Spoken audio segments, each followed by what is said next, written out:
Alright, so this plugin, I guess, comes with a procedural wall, but I don't want to use the procedural wall.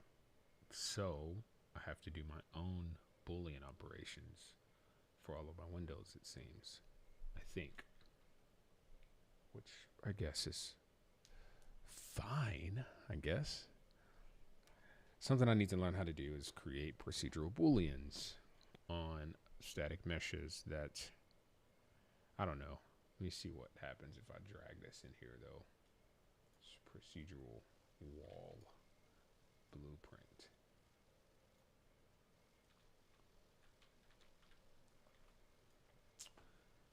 The question is, procedural wall simple.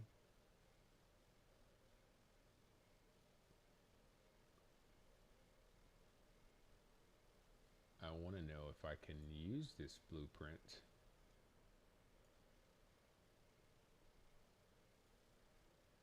on a different type of mesh.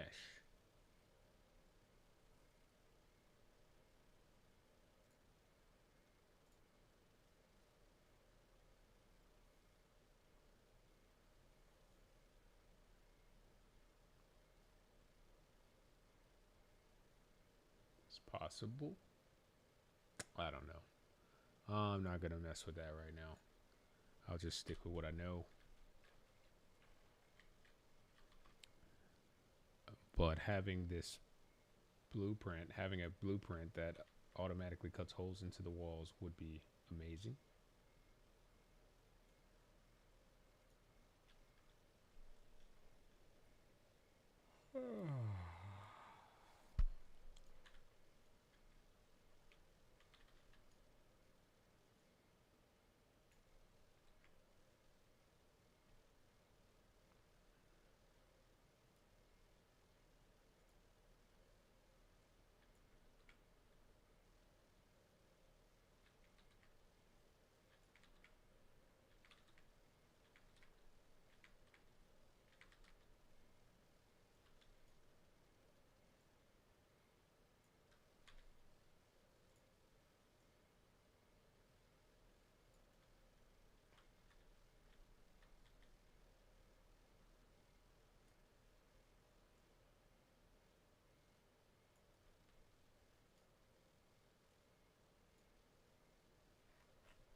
So what happens if I do a Boolean on this? If I copy and paste it. I don't know if I want to do this, but I can't do a Boolean operation on this. Interesting. Well, that kind of stinks. That really does kind of stink. Obviously, unless I convert this to a static mesh.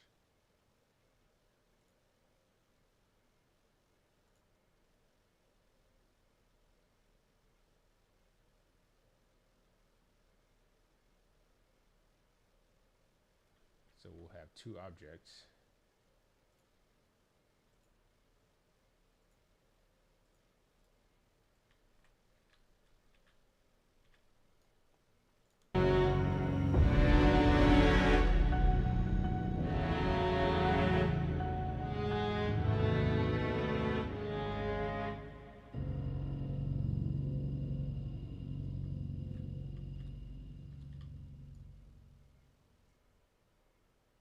Let's assume that all these windows are relatively the same. What that means is I can take the blueprint and... Oh, shit.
to, I guess the Boolean is good enough.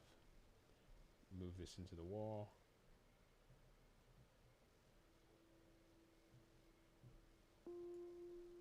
Like so.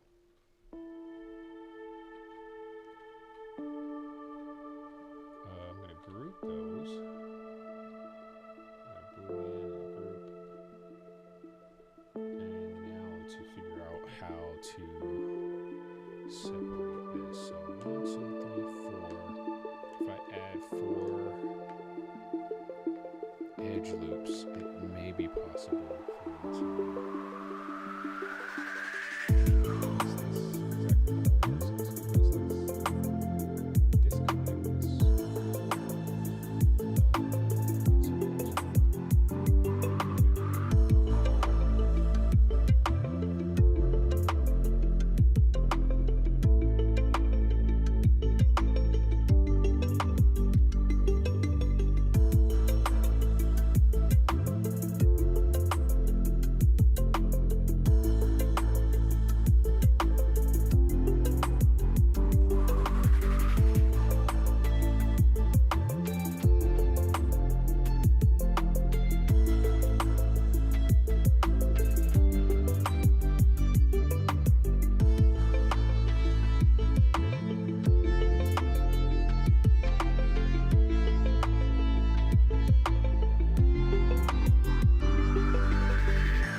So 1, 2, 3, 4.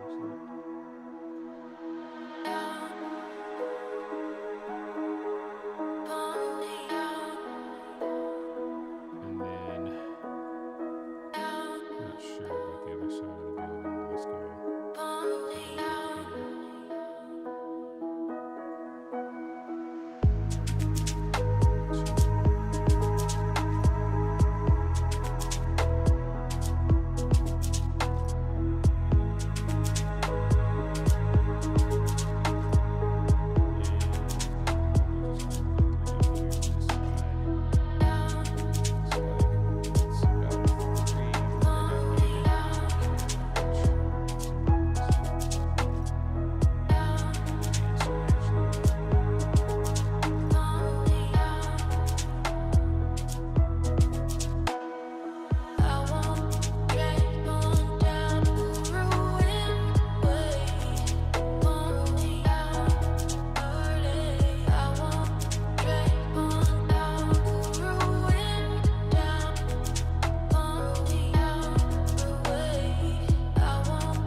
form.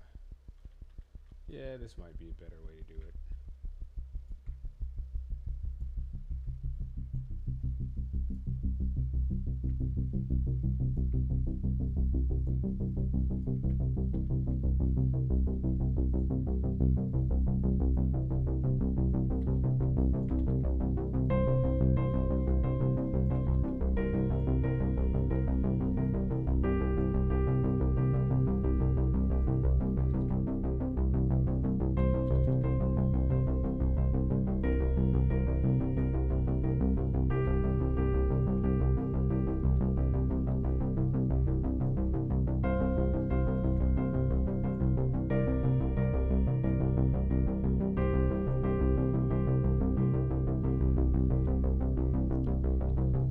They all look way too close together.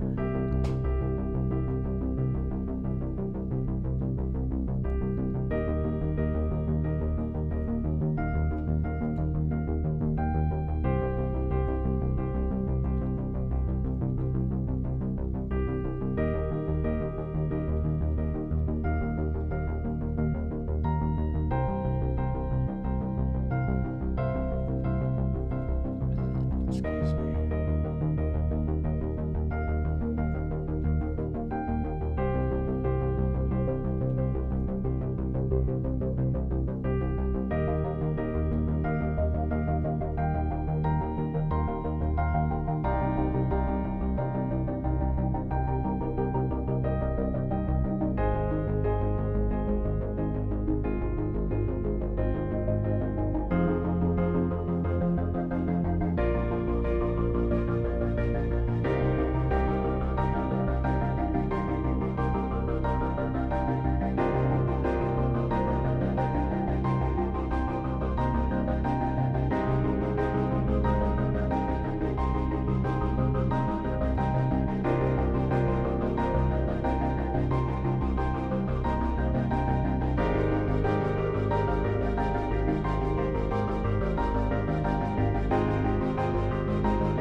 Yeah, something's way off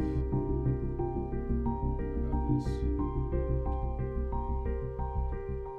Oh, okay. Well, that makes sense. Alright, so I need to take this shape and do something like that.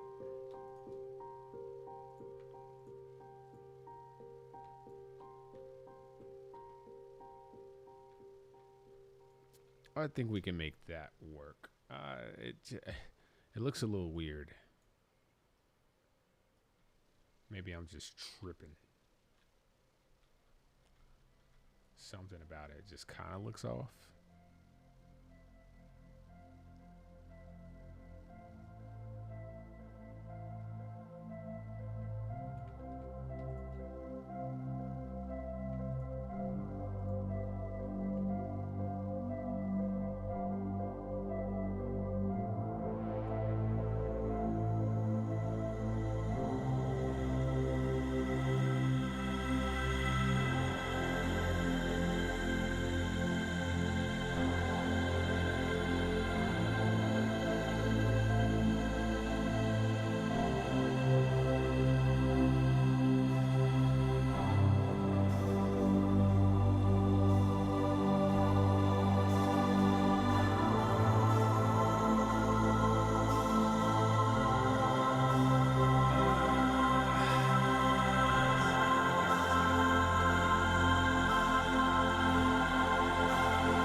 so that I wouldn't have to go through and select them manually like this, but it's alright. Easy fix. Just gonna do the work. If you can tell, I'm basically selecting all the Boolean meshes. I'm gonna replace their material with the world grid material, or default grid material, I mean.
To a folder, turn them off.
grab a tinted glass.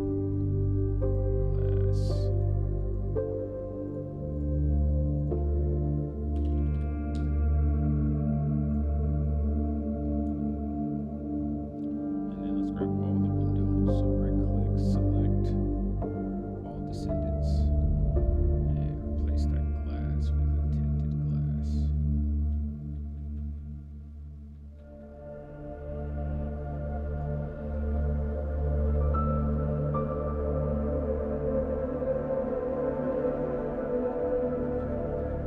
Control Shift S.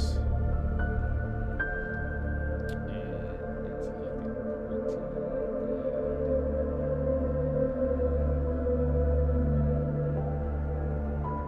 Except for here, I couldn't tell if those were supposed to be windows or not. So let's go here.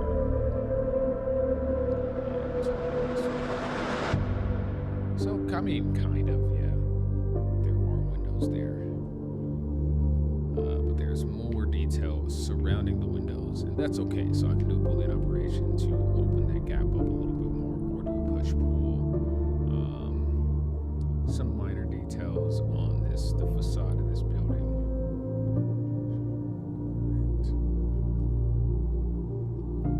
Kind of want to rip this picture off of here.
So I'm going to rip a model from Sketchfab.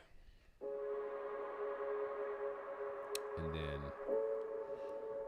I'm going to bookmark this Fab listing because I'm going to probably buy a bunch of Fab stuff.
That's actually kind of funny.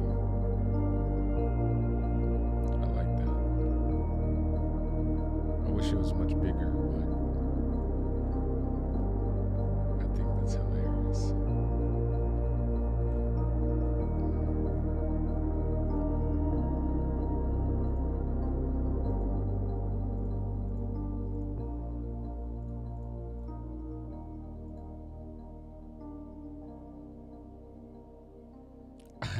I'm just gonna keep that how it is. I love it.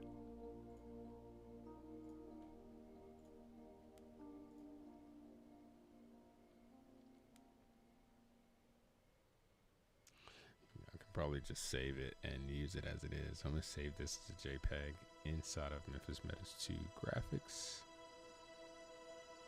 Ah, it's a WebP.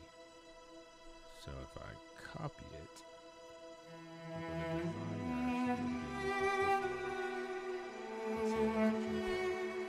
it's gonna be kind of low quality, and I would say that it's gonna be a temporary thing.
probably should put like a plastic material on the back.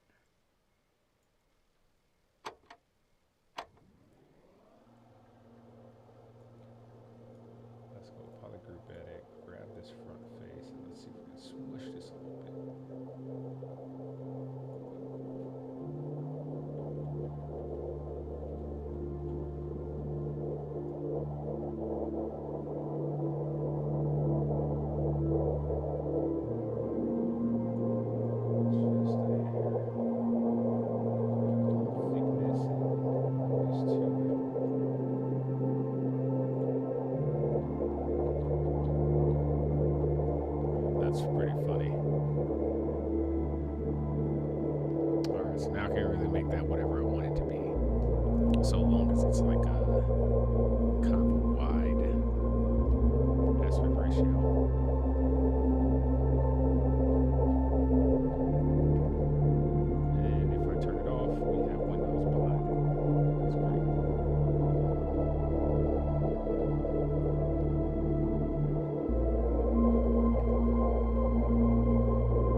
For now. Add a little detail.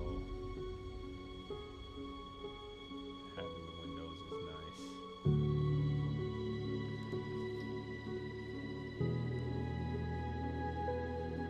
9 times out of 10, I make all of my assets. And I'm only going to buy stuff if I know that I'm going to use it.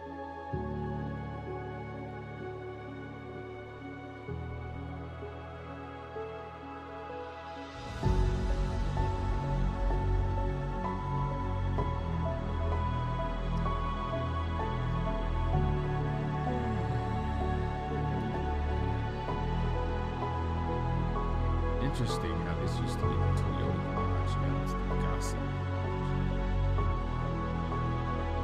This picture is from 2018.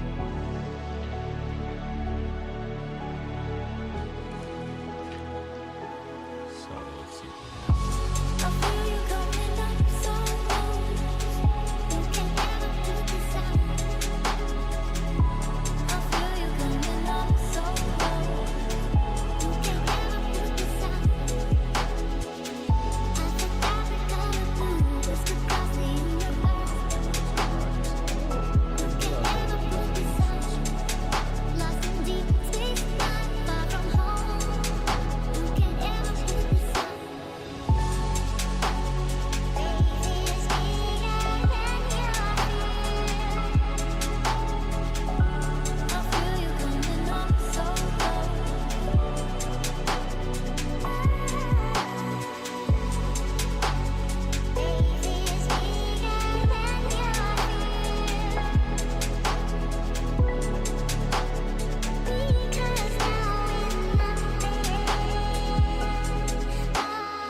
Sorry, y'all. I'm reading Reddit. I posted a video on Reddit of Ashley Speed who came to Memphis, and one of the guys in the news walking around with the camera crew, Fox 13, asks him if he's scared. Do you like feel scared being in Memphis? Ashley Speed's response is like, "What do you mean? There's crime that happens everywhere. Why should I be scared of Memphis? Why would you ask that question when you say it to kind of give off that vibe of I should be scared? Why would you see me in Memphis? I should, this dude has millions of live viewers watching him stream as he goes through the city. Of course, he's got a bunch of followers.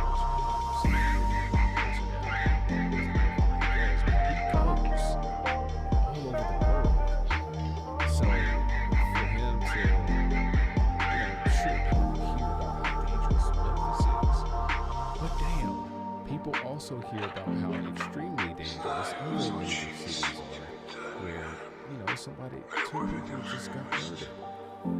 You know what I'm saying? And it's all over the news. It's all over the world.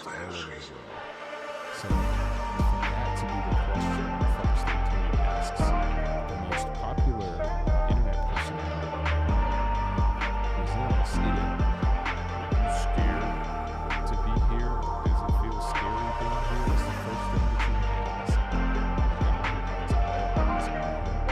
Has like any city he goes to, basically everybody that knows who he is gets out of the house and leaves work or whatever to try to be a part of his entourage as he walks through the streets. It's just a terrible narrative of this man. That Memphis is the only city for him.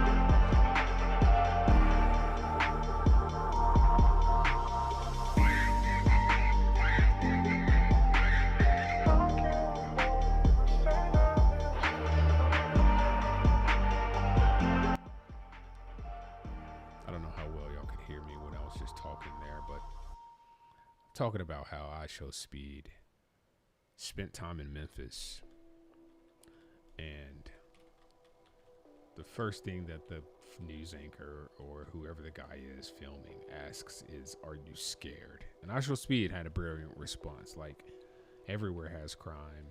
No, I'm not scared. What is there to be scared of?" He said he had a lot of fun in Memphis. Everybody showed him love. Part of the fear of being in Memphis is partly on like how you carry yourself and who you know, don't know, or who you spend your time around. If you're walking around here flashing a lot of cash and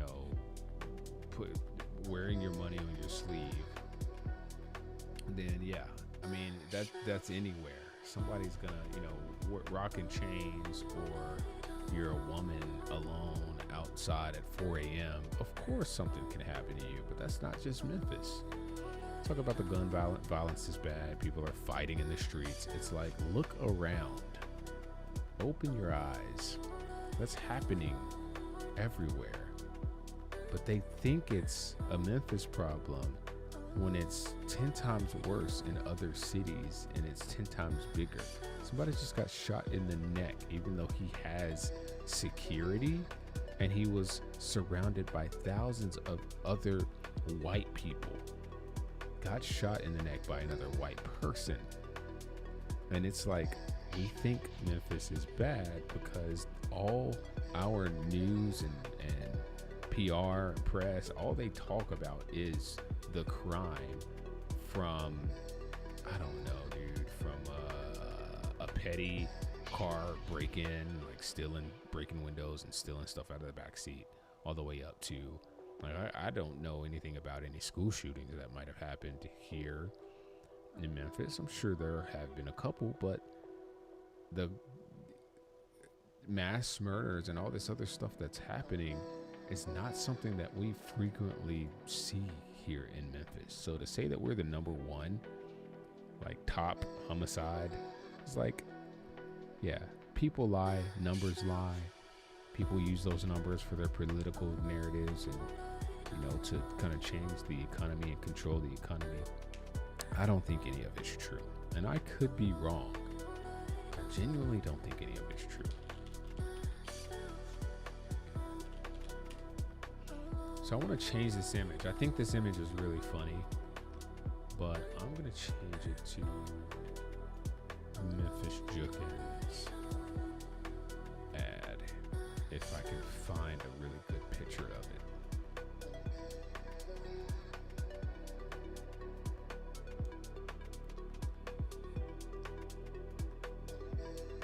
It's a shame that all the Memphis stuff, we have no high quality pictures of any of the campaigns that get run here for Grizzlies, for Nike, like none of the marketing material sticks.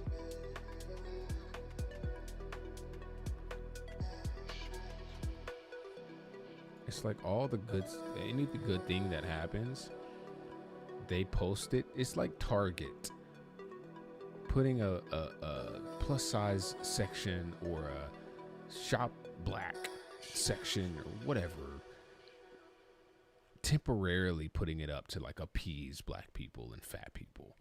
Excuse me, but that's not being inclusive. That's being exclusive to say, hey, we're going to put a section for overweight people here for 3 months while it's popular so that we can make money off of the fact that everybody thinks this is cool right now. No, we're not going to put those clothes right next to all the other clothes that we sell 24/7, 7 days, 365. We're not going to put all the black creator products right next to, like, let's say a black guy creates a board game or a card game. We're going to put that in the section that's temporary. We're not going to put his product right next to all the other board game and card games. And black people think that shit is cool. Like, oh, I mean, sure. If it's a friend of mine that gets put into Target, I'm excited for that friend. He's got some opportunities. But looking at the bigger picture, the shit is lame for somebody like Target to make a section and call it like inclusivity, because it's a cash grab. And as soon as that thing is not popular anymore, that whole section is gone. The pride section. Like, it's so stupid. Just put clothes with clothes. It don't matter who made it. If it's good product, put it in there. If a black person made a good product, put it next to all the other products. Nobody gives a shit who made it. I mean, sure, black people have this exclusive thing where they want to only support black people, but let's be realistic. It's bad business. If you're a good person and you create a great product, it shouldn't matter what you look like. And I say all that, I forget what point I was trying to make. The advertising and everything that happens around Memphis sits on the internet temporarily. Then when I go back to look for it, like the campaigns that have happened with Memphis Jukin, with Nike and Lil Buck, I can't find the images anymore, the high quality images created by these companies like Nike. It's usually deleted from their website, and then some other website is hosting the images because they downloaded and uploaded them to post a blog or something about it. But our campaigns with Memphis Grizzlies, all the billboards and banners and graphics that they've created should exist on the internet somewhere in an archive. One of the reasons Memphis suffers right now is because our marketing is so bad, and we don't have this extensive archive on the internet of all the great campaigns that have been done in a way that allows for other creatives and other people and publishers and websites and magazines to be able to then leverage those assets to then push out the narrative that there's a lot of things happening in Memphis. So for me as a designer, when I go looking for stuff, company logos, branding, marketing materials, I can't find shit on shit. It don't matter if it's Dyer's Burgers, Silky O'Sullivan's, Blue City Cafe, Nike, Memphis Jukin, Memphis Grizzlies. I can't find nothing. Other companies, though, some of their billboards exist on the internet as JPEG images, high quality images. They diversify where they publish these graphics. It's not just a billboard that looks nice. It's like, okay, Sure, someone seeing a billboard is cool, but to have these assets in 5 different places across different social media channels, YouTube, whatever, allows for more eyes and more people to like kind of disperse those graphics and images everywhere else. Anyways, I'm like, I don't know who's watching. Maybe I'm speaking to the choir. Maybe y'all don't have a clue, but about anything Memphis related. But the shit is getting old. It's getting old to go out. I have to recreate a lot of these assets. All the assets that I've created, I've mostly had all the assets that I use inside of this project. I've mostly had to like create or recreate.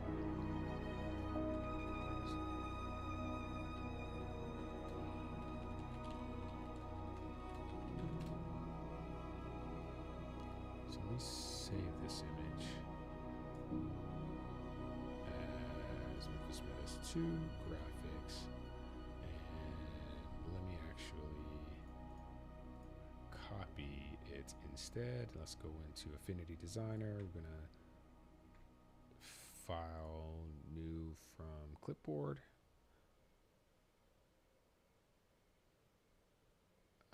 We are in Publisher. File new from clipboard.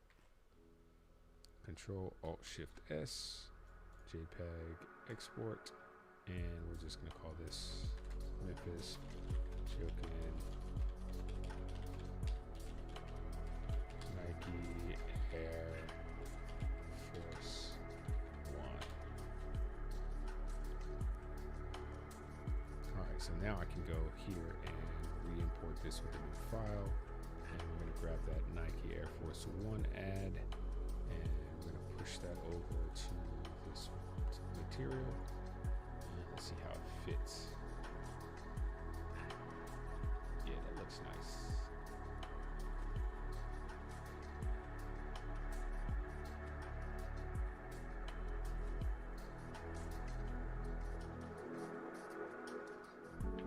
It's a Memphis Jokin ad, little buck.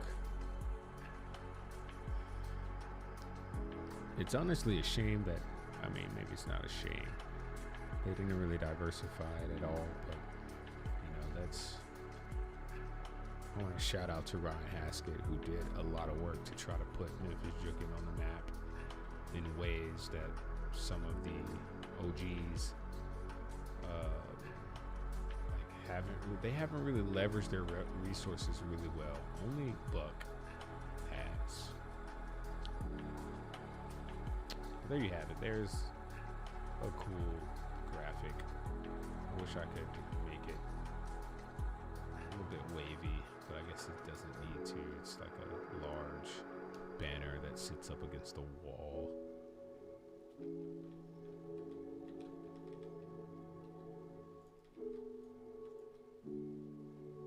I should actually be able to merge this.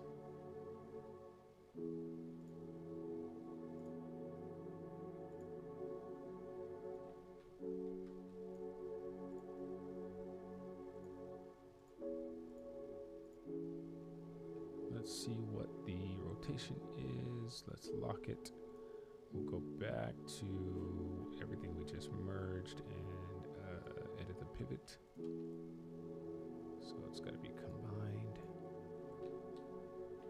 Let's do a edit pivot. Honestly, I could just attach it here.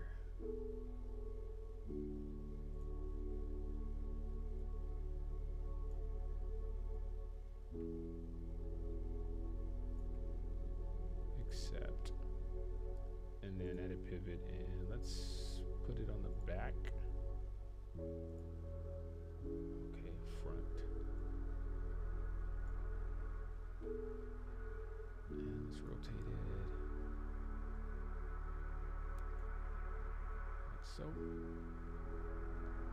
And perfect. So I can now delete this.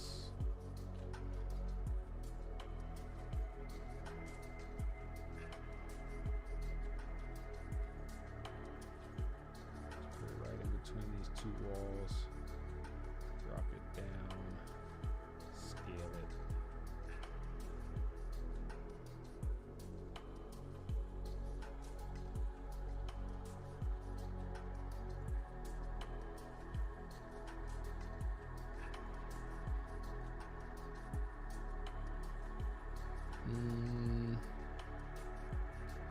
Looks like it comes out away from the wall a bit. I'm not sure how far, but we're gonna probably just put it like, let's put it right there. This goes down below the Memphis Grizzlies logo. So probably about here. And we can reposition it later. I think the scale needs to be slightly smaller.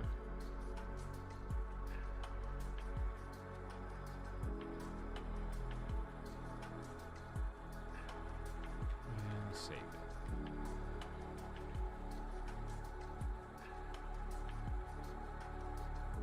All right, knocking out a few little details at a time. I'm not trying to like just go ham and get this whole thing done in a day. I just, I'm taking my time and I'm making sure the assets have the quality that I would be proud of at the end of the day. See, like this Memphis Grizzlies playoff banner. They're not making anything that people can like use as wallpapers,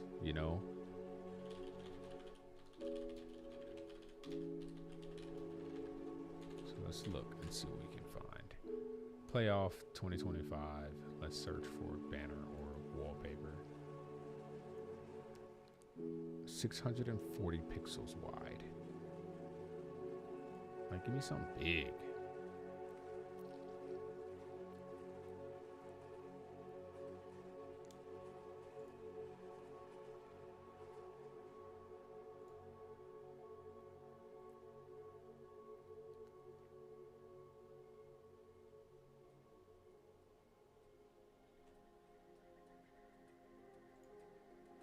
I mean, yeah, I got some social media stuff, but let's see how big this one is.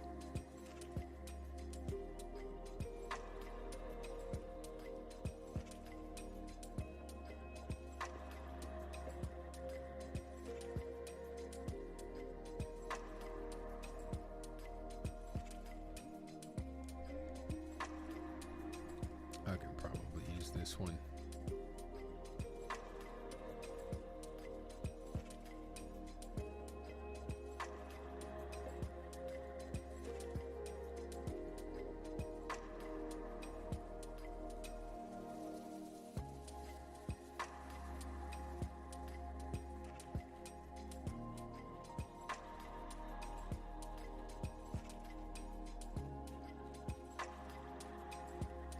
They upload a bunch of shit.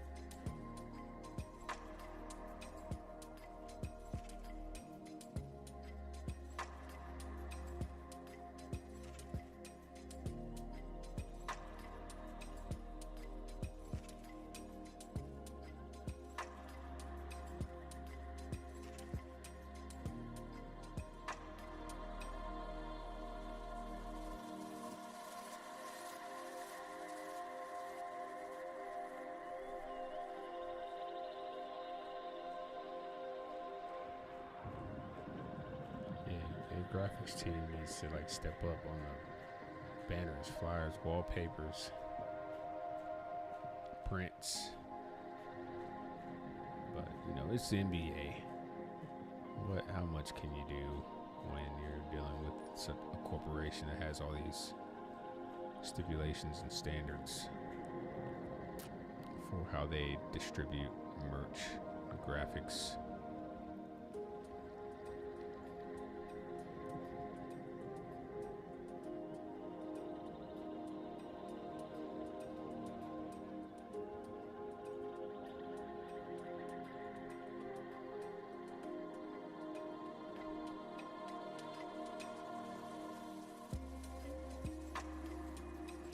I like this.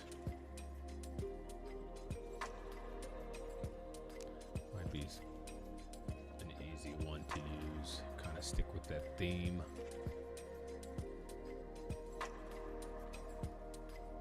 But we'll save it for later.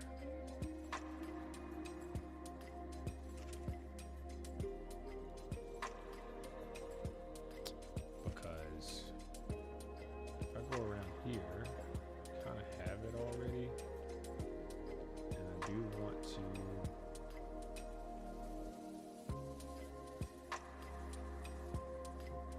stay with that blue and black and gold theme with some of the marketing stuff.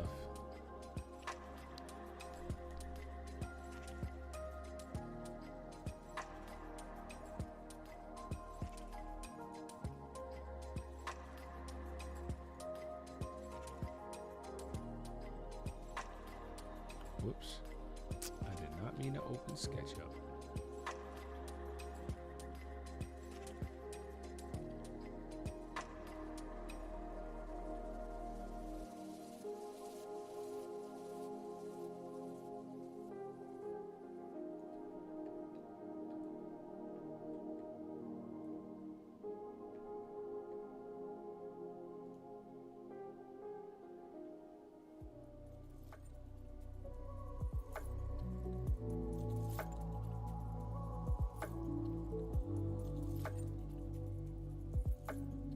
I can do a reverse image search and see if we can find a similar picture. So let me limit it down to the faces.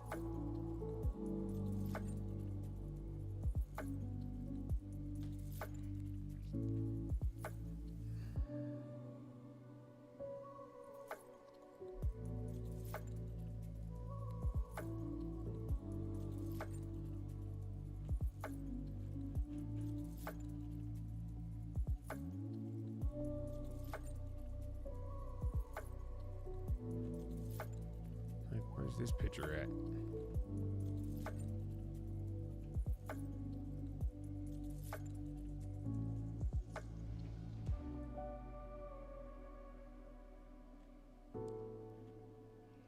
I guess this one could work.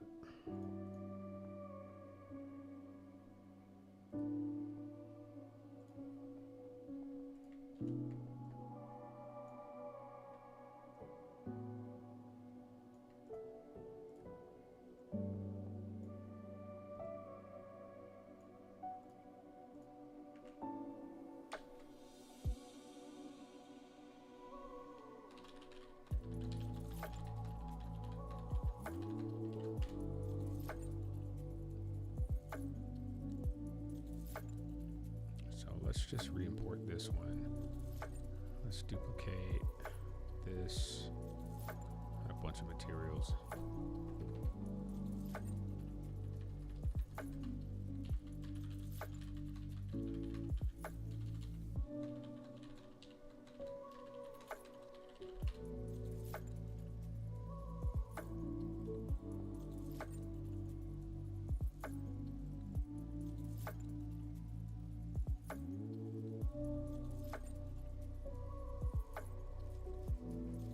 There we go. The NBA had it on their website.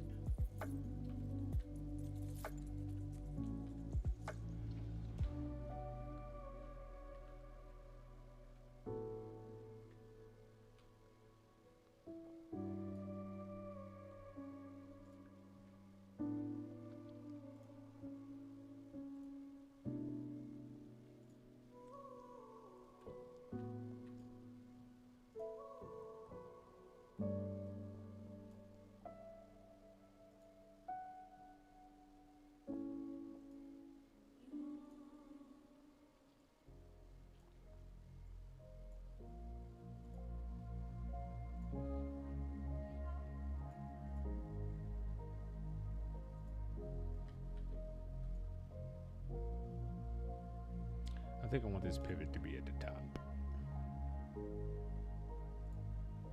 Whoa, that's not the top.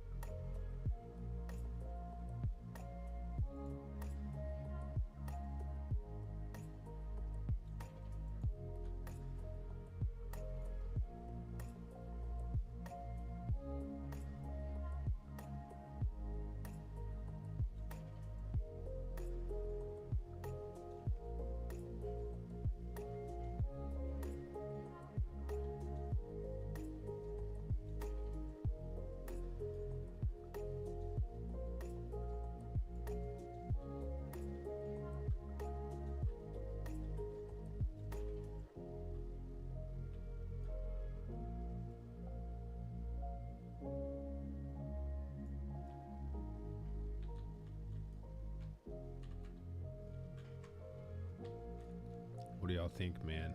What do y'all think? Little details make this look so much more interesting.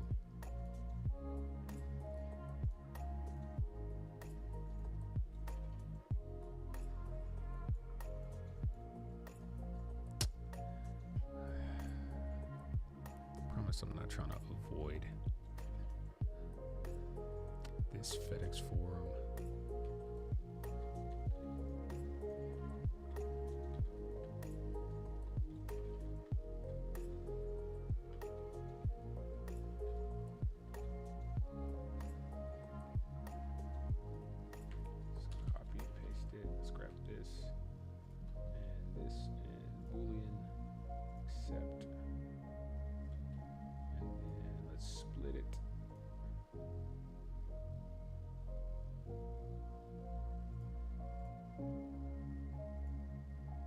Oh, no.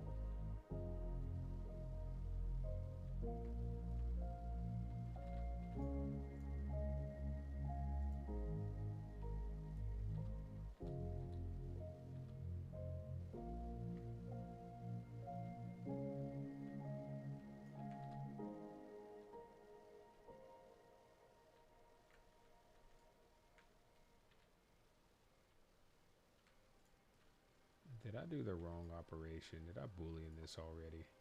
What in the world was I thinking when I did that? What the heck?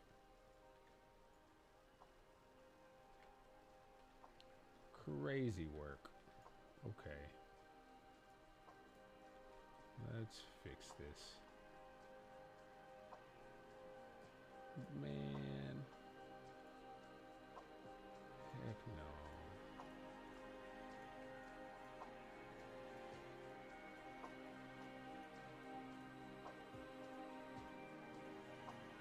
You know, I think this does go in there like that, to be honest. So I might kind of be onto something here. I might be onto something.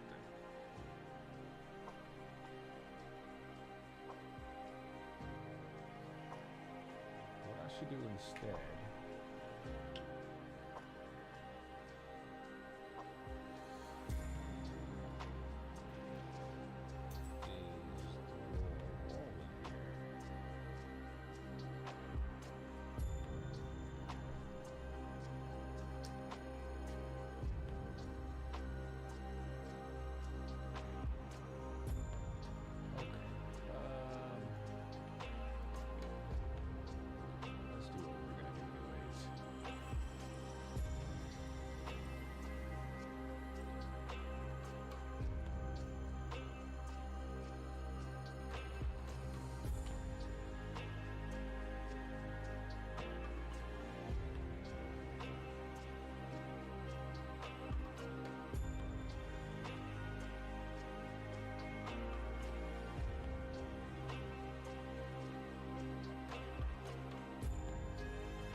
fixing our mistakes.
fix that.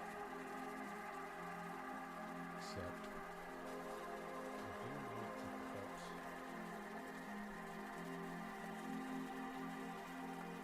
from this wall, so I need to have a box here. I'll get it. Let's go back into our folder and find that boolean uncategorized and turn it back on. And this lets me know where this box needs to be.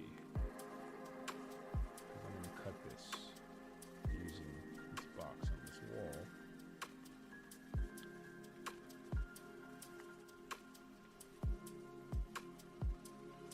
We're going to do an A minus B cut, so boolean, except. And now what I want to do is cut from this. Basically, I want to open the inside of this building right here up.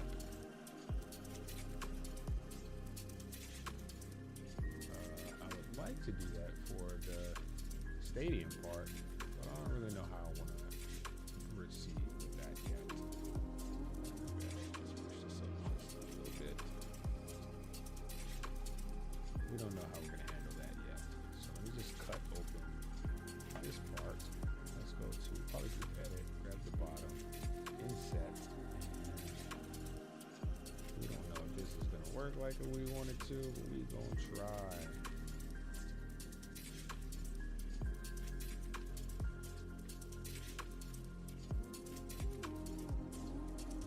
Actually, a better way to do this would probably be to copy this. So let's escape. Let's copy, paste, convert this to a new static mesh, accept, polygroup edit, grab this bottom face, invert selection, and then delete everything. Let's move this bottom face down. Let's flip it, recalculate normals, push pull. Then I can grab this and push it away. Merge these two faces. Alright, that, I think this is going to help. Let's select everything. Recalculate the normals. Deselect the bottom and the top. And let's try, I think offset. Nope. Maybe push pull. And single normal, single direction. No.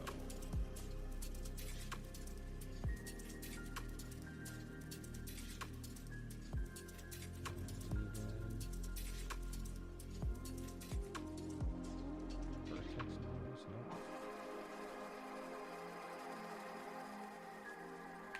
Alright, so that's not it. Let me think. I thought offset would be the way to do this.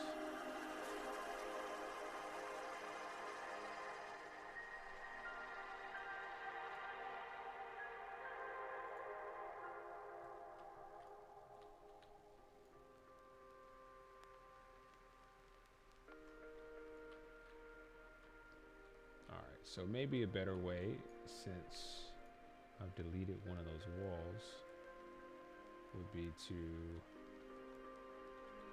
do an inset. Let's try it.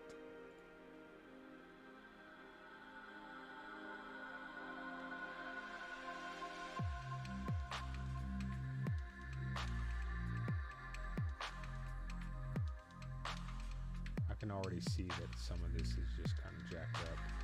So what I'll do is delete this floor, and then we'll select an edge, fill the hole, that kind of resets it. Let's try to inset now. Kind of the same shit.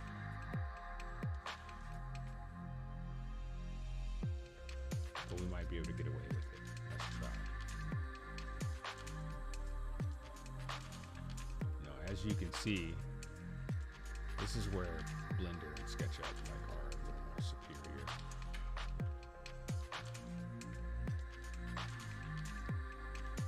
This should be all kinds of jacked up.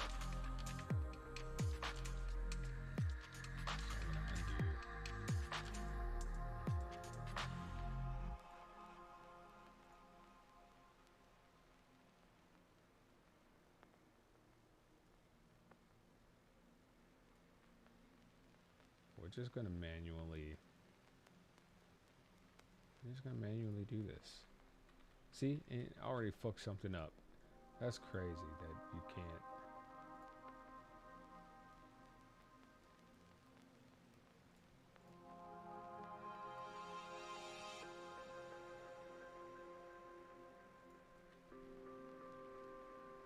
Yeah, you can't always trust it.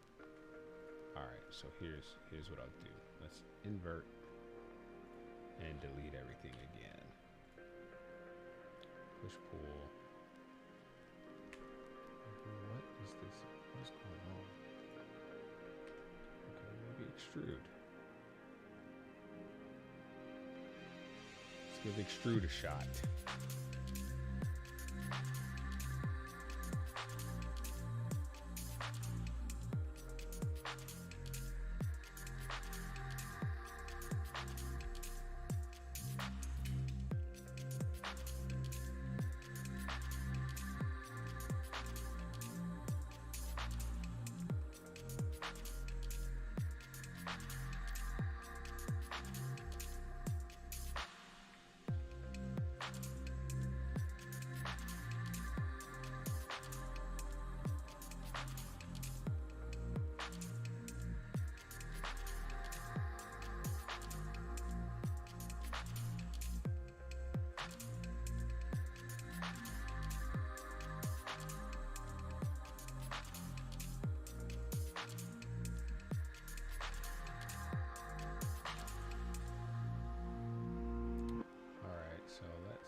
Escape, accept. Let's go to attributes, tangents.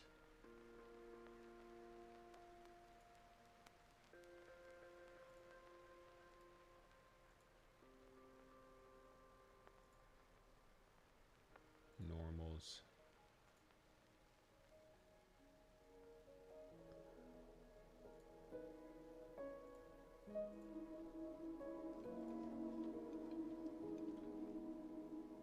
See, I don't understand like what's happening there.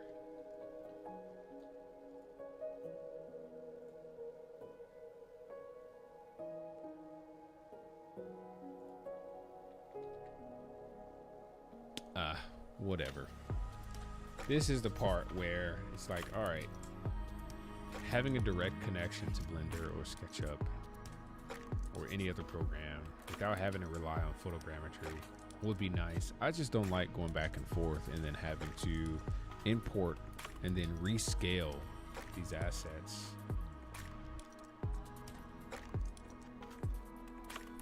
I really don't like having to go through back and forth between programs. And I try to challenge myself to only use Unreal Engine's modeling tools.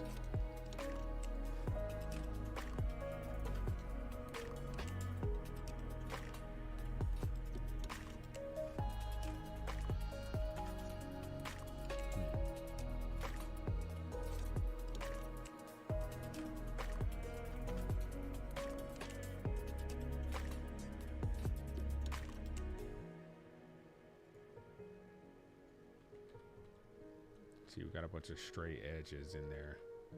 Man, I don't get why that happens.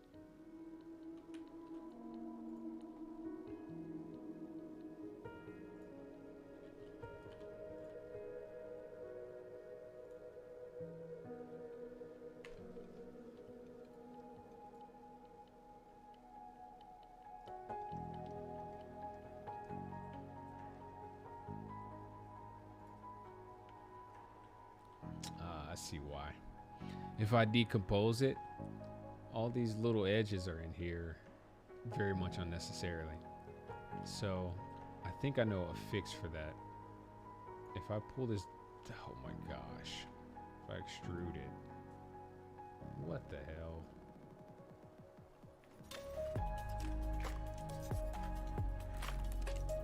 All right, so this might be a fix. Maybe I could definitely be wrong, because it could still have all those edges in there unnecessarily. All right, I know the solution.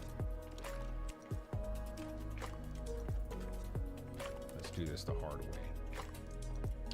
box, throw it in there,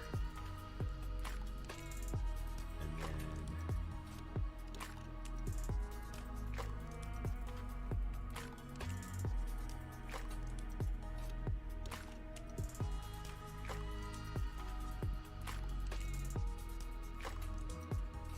yeah, this is happening right now.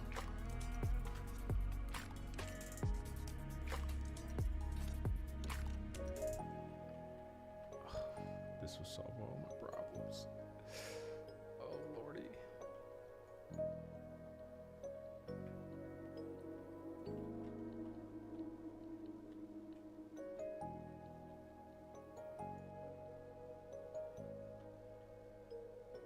Oh, I see what the fuck I did.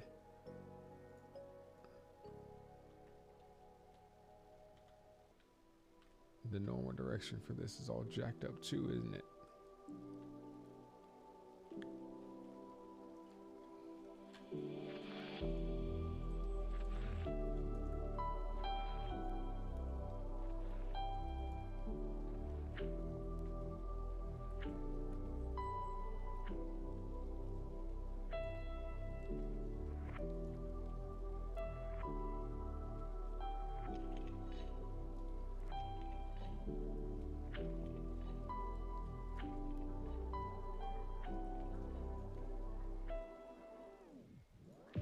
Let's see if this makes a difference.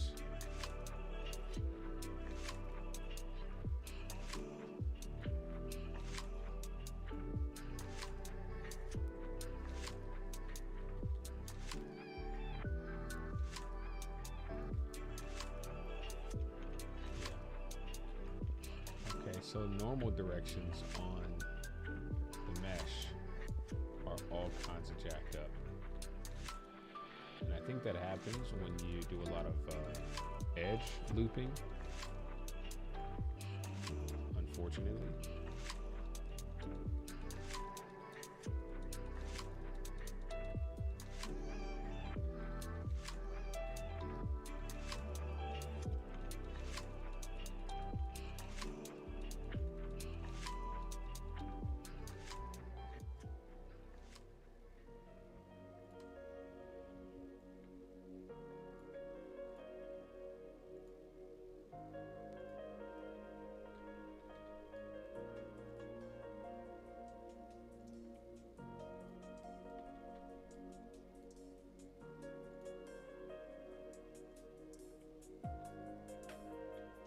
So let's see if I can make this work. It's possible I can.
Basically, I'm just attempting to rebuild the mesh.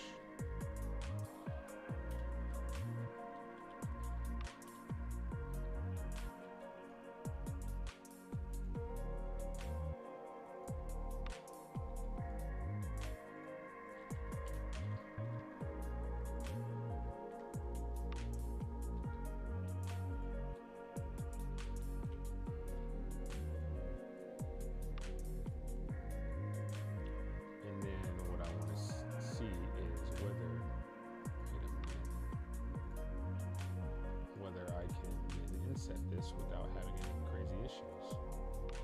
Oh, okay.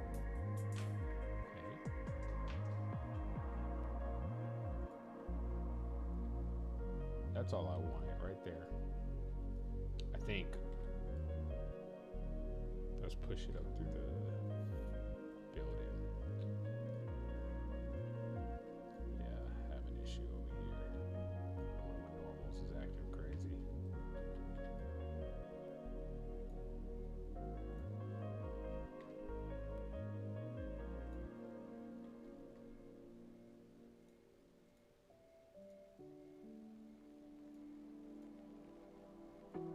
Alright, single direction. Push it up.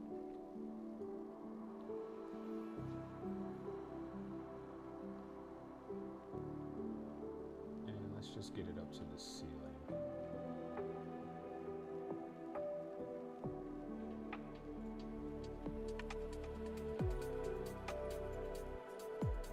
This way I can do a Boolean operation.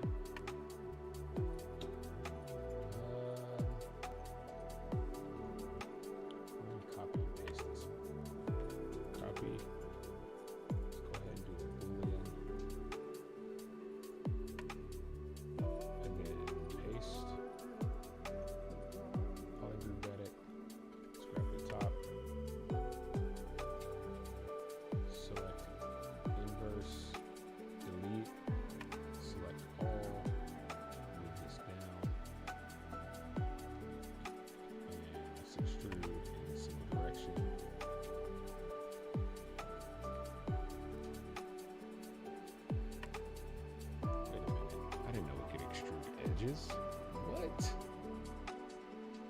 Select all, and then let's bring this up to the floor.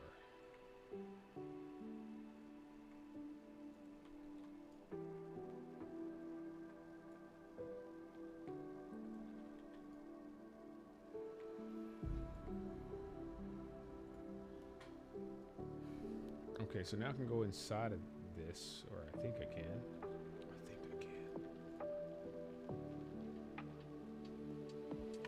Yeah, it's just dark. So let's go unlit.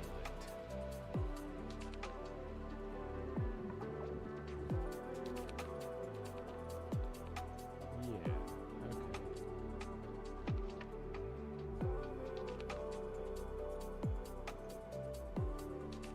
Alright, I don't know if y'all can tell what I was doing right there, but the goal was to create a mesh that pushed into these walls, or basically converted this box into solid walls, right? So I have a floor. If I turn that floor off, you can see inside the walls for that entire mesh.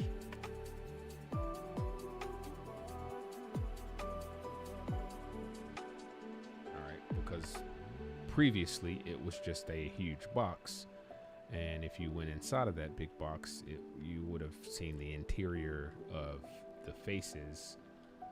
Let's say, like, maybe this can be an example. This mesh, I don't know, maybe I have already done this one. All right, so if I create a box right here and scale it really big, it's a solid object, as in there's no water that can get in there, there's no air that can get in there. It's like completely sealed all throughout. So if I go inside of it, you won't see anything except the rest, like the whole world, right? If I go inside of this box, you see nothing, because the interior of the texture, it's a one-sided material, right? There's nothing in there. Now, if I take this box, copy, paste it, and then I scale it up a little bit, and I delete the inner box from the outer box, so A minus B, so let's select this one first, and then the inner box, and then I do a Boolean operation.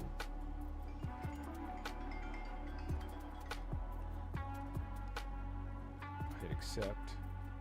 Now I can go inside of that box. Let me take this phone call real quick.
Okay, so let me do this again, but I'm gonna move this box just up a little bit.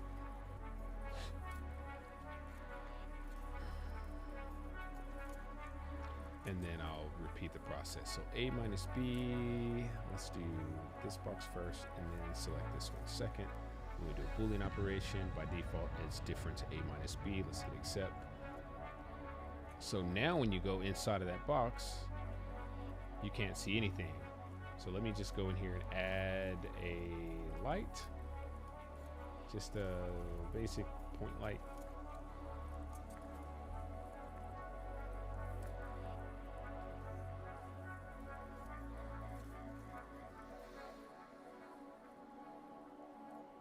And let me change the intensity, the attenuation radius. All right, so now if I go like just kind of halfway into the wall, you can't see that outer wall, right? So there's thickness. Now this has actual space inside of it. So it's a physical object. And if I go into, let's say, wireframe mode, that'll be kind of hard to see, but you can see that there's some thickness on the outside of that. Let's go lit wireframe.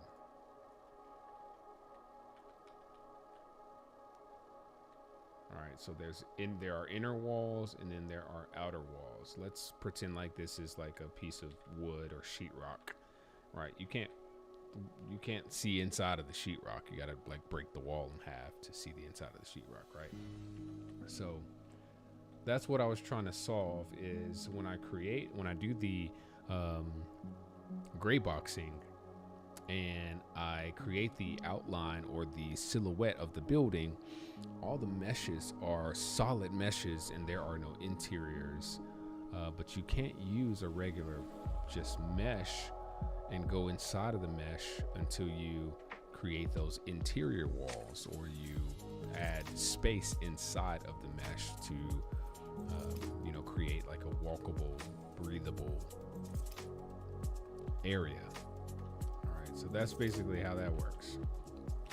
So my goal is I'll create a mesh that I can use as a Boolean operation so that I can basically get on the inside of this, and then another mesh is going to be the floor. Since I'm using Lumen, all the lights will start to disappear. Because there are no lights, there's hardly anything in here. If I turn off game mode, this spline will disappear, so that light will go away. All right, so you can barely see anything. The only reason light leaks through here is because these are 2 individual meshes.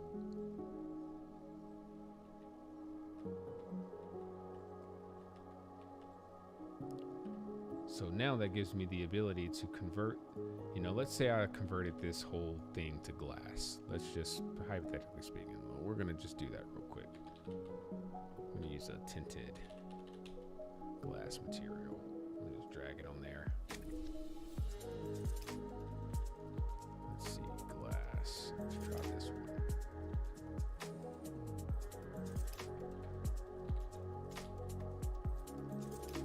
Different types of glass. Alright, now you can see there's some interior in that. So that whole structure is one mesh.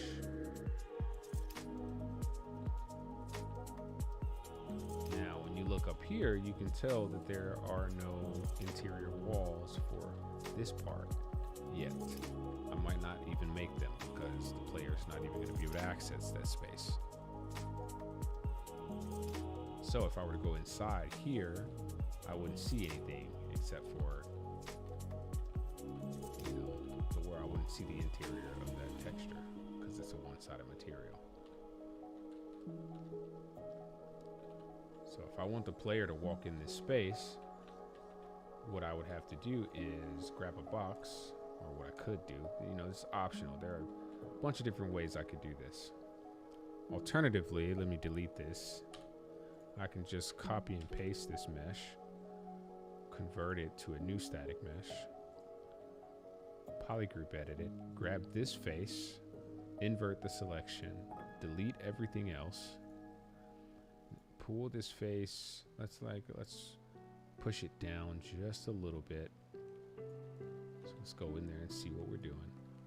Flip it, recalculate the normals, extrude in single direction, and then let's extrude this all the way down to, let's say,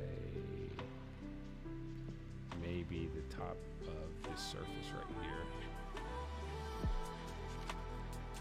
Then hit accept. Now, if I go inside of here, you'll see there's a box inside of there.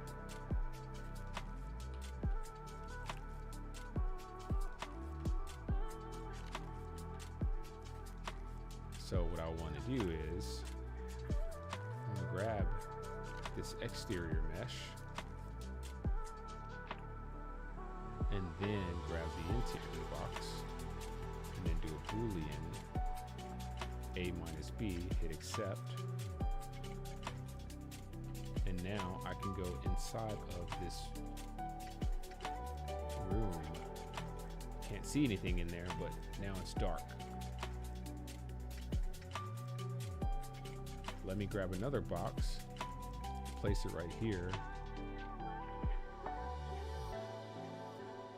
stretch it, push it all the way through.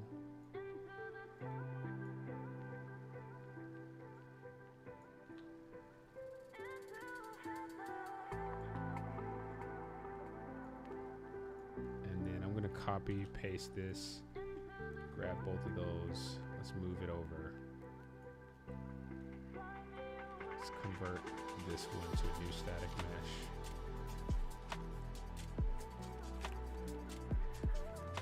And I'm going to cut this box out of this mesh with the Boolean operation. So now you can see right there, there's a wall that has thickness. Now if I go into that wall, you can see that there's basically a room with windows now. So before I cut that big box out of this building, there were no interior walls or ceilings or a floor.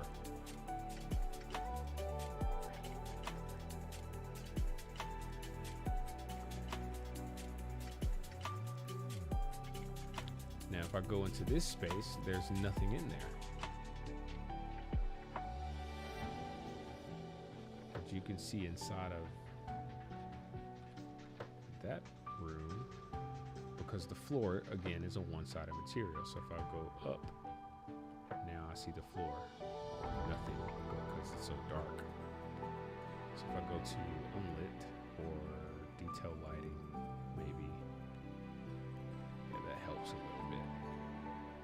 So if I go down, you still see in there because the floor, again, one-sided material. But if I come out of here, all right, so several different ways of making walls. You can just draw walls, but then you have to connect those walls together. I like for my buildings to be one solid object from the walls to the ceilings. Sometimes I'll separate the ceilings and the floors so that all the walls are connected to prevent bleeding, but typically this is how I like for my buildings to be created, to where everything's connected, the walls and the floors are connected. Once I position them and I know that, okay, the floor is definitely going to be here, the wall is definitely going to be, or the ceiling is definitely going to be at this specific height, I'll rejoin the walls to the ceiling and the floor as one solid mesh, and then Boolean out windows and doors. And that helps prevent light from leaking through in lumen. But now I can go and start working on this part of the forum's building and start cutting out or, creating windows. How I'm going to do this, I'm a little bit undecided because I see a bunch of I-frame, like I-beams.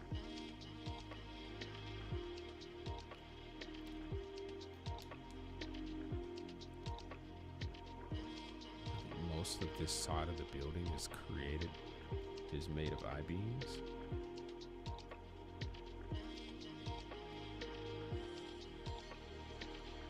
So I'll go down a street view and I just have a look. I can cut this where the brick ends. And go back over here. And then cut this again where that brick starts.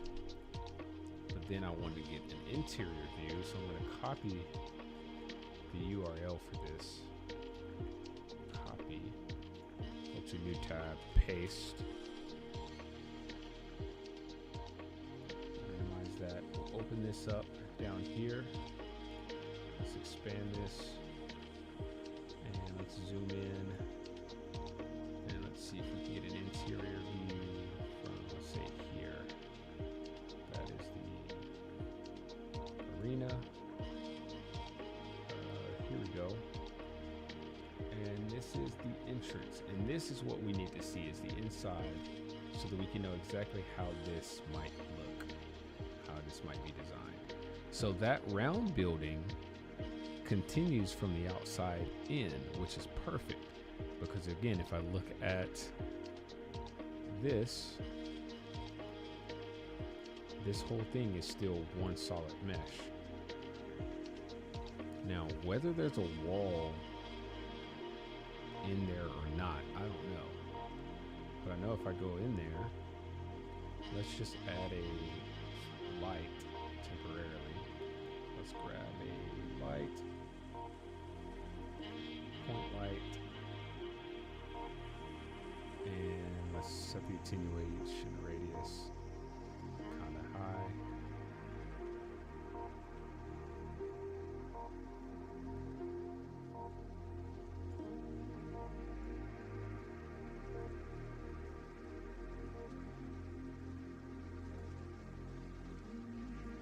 And the source radius.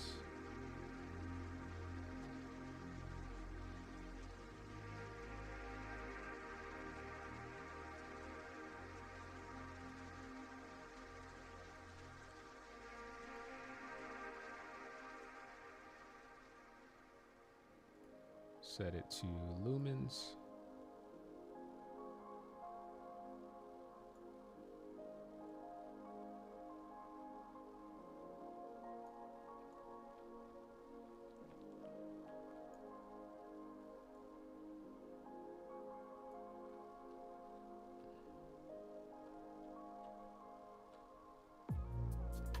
Now we decide how we design from the inside.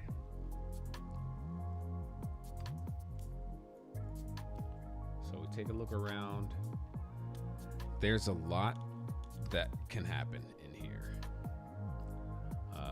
Unfortunately, I don't have a full interior like references. What I'll have to do is I'll get in there one day and I'll go and take a ton of pictures, maybe even a video walking through, use that to create a like a photogrammetry model, point cloud or something. I don't understand why they blur out the faces. I think it's AI thinking it's a real person, blurring it out. I always wonder why some signs got blurred out. But I can take a look at this and kind of get an idea of where things go. As we can see, there's this bar that shows up on the outside. It's not really, can't tell if that's an I-beam. I think it's just a steel beam. So we'll create one steel beam on the corner, two steel beams. I can just do a polygroup edit, and then an edge loop, insert two edge loops in between this wall and this corner, and that'll give me the spacing I need for those two beams. Pretty much the same thing here. We just count the beams, 1, 2, 3, 4, 5, 6. So do an edge loop of 6 even. And then can't really tell what's happening here, but all the way to this back wall, it's possible that this wall right here could be the same, but it's hard to tell. Maybe it's not. So let's take a look real quick. Let's go outside. I don't know. Let's look at it. So I don't have that wall here. I think that wall needs to extend over from here all the way out to here. If I go outside, it looks like this is where the glass stops, and this is where that big picture, the big banner, starts. So maybe there is a wall here. So I'm thinking out loud so that y'all can understand like my thought process. As you can see, if you look up here, there's glass here, and then the big banner, which might be in front of a wall, a brick wall. So if I go back to this view from the outside, you can see that brick wall, and that glass right here is where that banner starts, at this brick wall, right? So from the inside, I know, okay, I can create a brick wall right here and then put a banner in front of it. And from this side, this wall continues basically all the way through. And I need to create 1, 2, 3, 4, 5, 6, maybe 7. I can't tell. It's hard to tell what the scale is. Edge loops. I don't know. Hard to tell. Typically, I will eyeball it, and it'll be all wrong, but it'll look right enough. And then I can copy the box office LED screens, since this whole thing is round, and just paste it. I'll go ahead and do that now, actually. So I'll take this and this.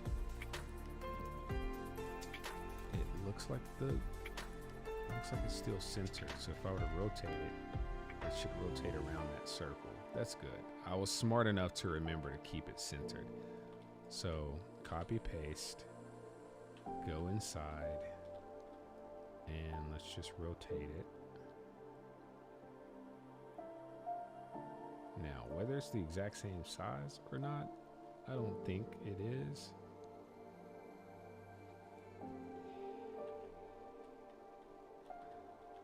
Maybe it is. Let's look again. I don't think it is.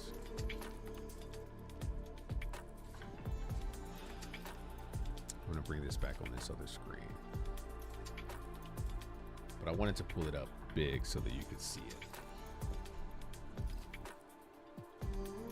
It looks like that is probably about the same size.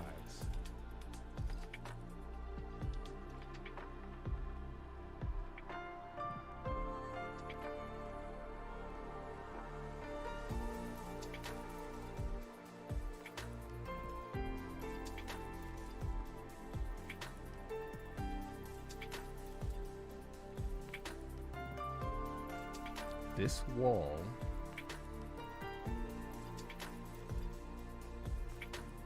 might actually be the one that needs to extend out. So for now, I'll create a box.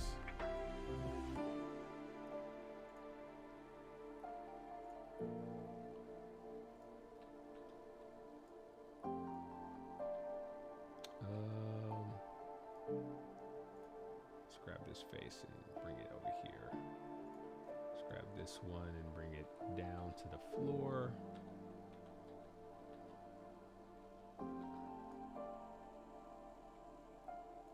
Let's grab this face. Let me think.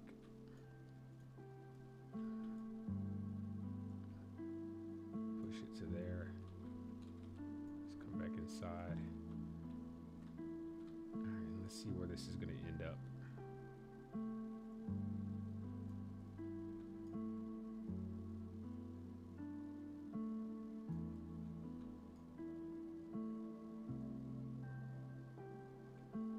Let's push it all the way to the back.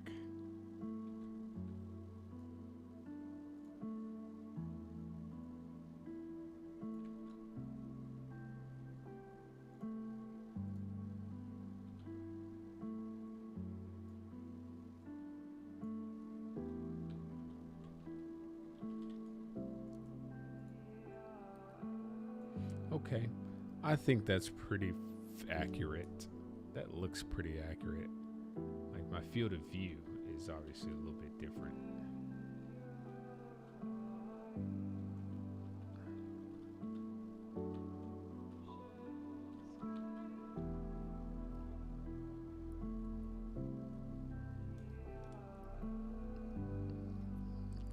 A little bit hard to say.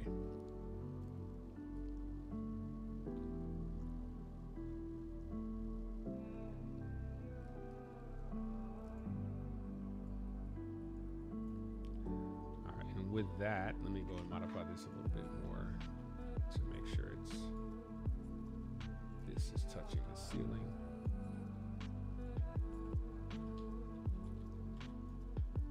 And let's bring this one to the interior wall.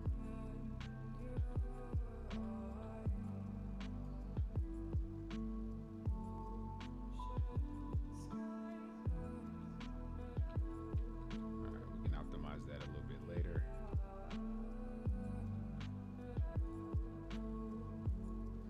With that, I should be able to now, let's hide it for a second.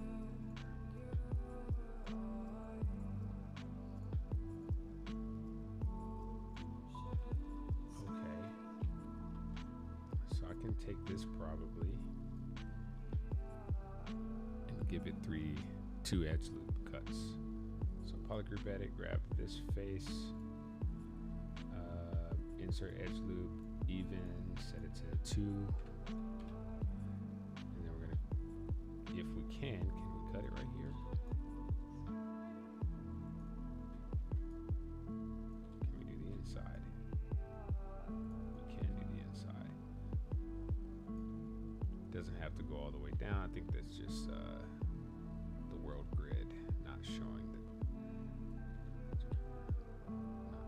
see the world grid actually. There it is. Alright, and now this face.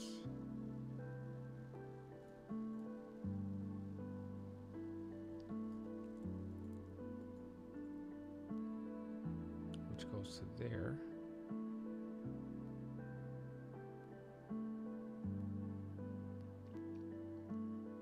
One, 2, 3, 4, 5, 6 edge loops.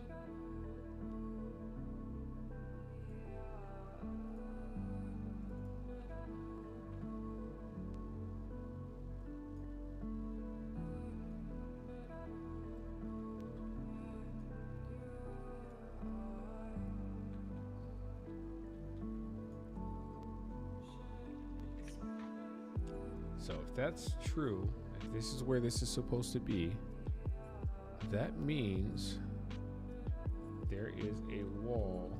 Let's go ahead and hit done. There's a wall right here. It looks like it's tiny though. Looks can be deceiving, I guess. So let's go ahead and hit accept. Add a box here. Let's go lit wireframe. And let's hit accept and transform. Move that box to this edge. Okay. Accept, complete. Polygroup edit. Drop this face down to the floor. How high this is supposed to be, I don't know yet, but let's go ahead and push this out to the wall.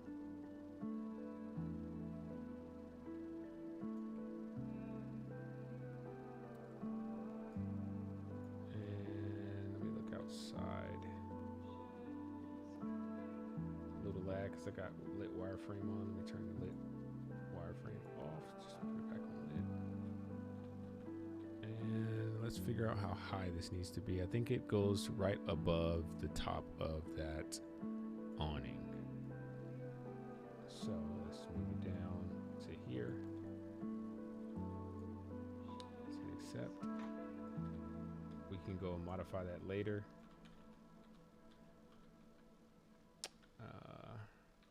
Let's move our player character inside.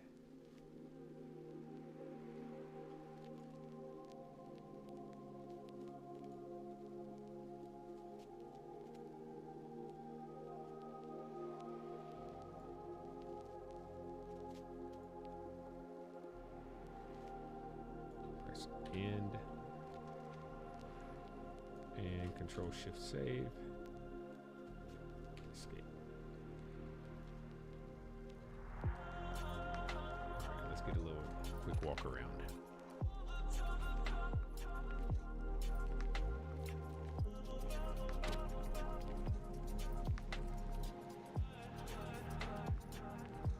Alright, the scale feels pretty good.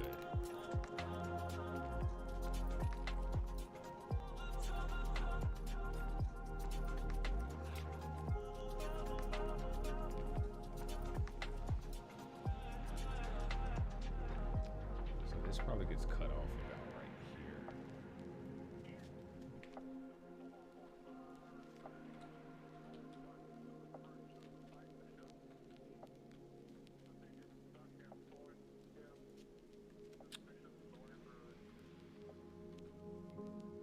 Now, basically, all of that is done so that I can then go in here and start drawing where I want these window openings to be.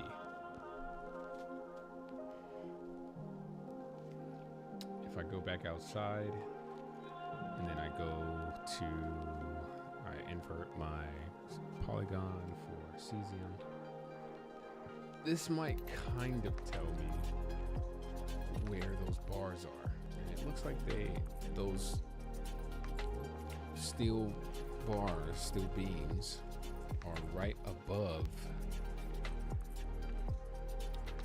the awnings.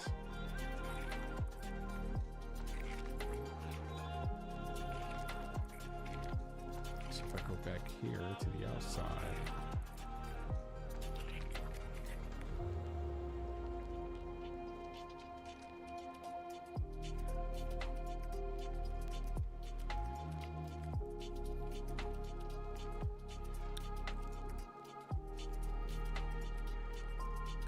pretty easy to I think that should be easy to do. So real quick, I am going to find a part of this wall that I can drop a box on. Let's go to modeling, box, where's the box? Favorites, box, drawer right there, accept, polygroup edit. Let's go ahead and just push it edge to edge. It's Friday. The kids are going to be excited about having a movie night tonight.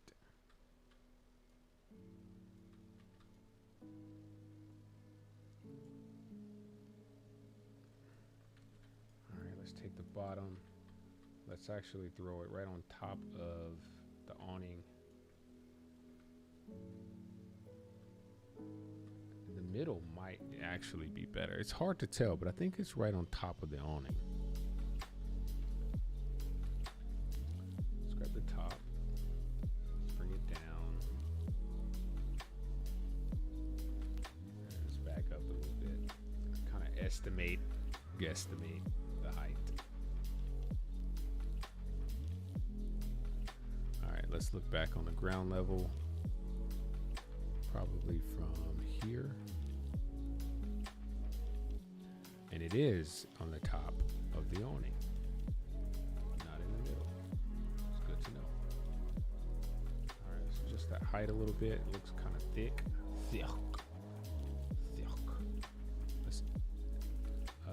Let's grab all of the, well, let's bring it inside.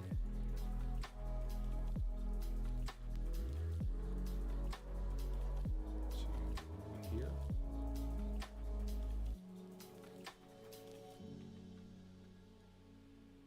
Very interesting. It feels like this wall, this thing is crooked. It probably is. It probably is. That would make sense, actually. So let's go to that edge.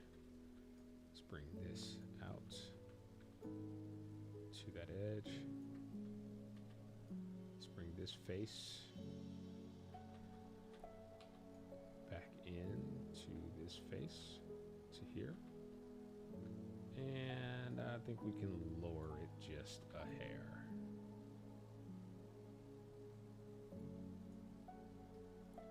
Now let's go inside of it.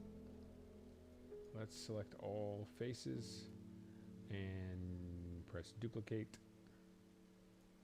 And then let's move those faces up.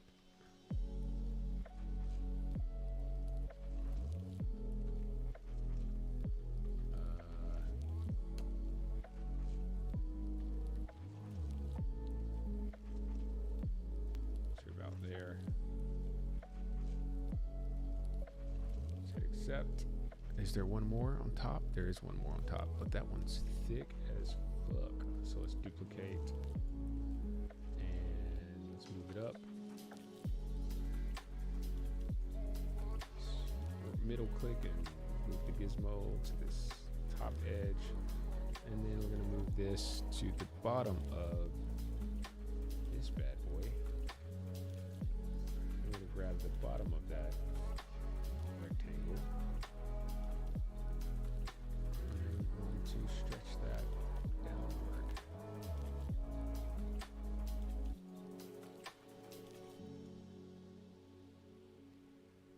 I wouldn't say it's twice as big, but it's definitely much bigger up there.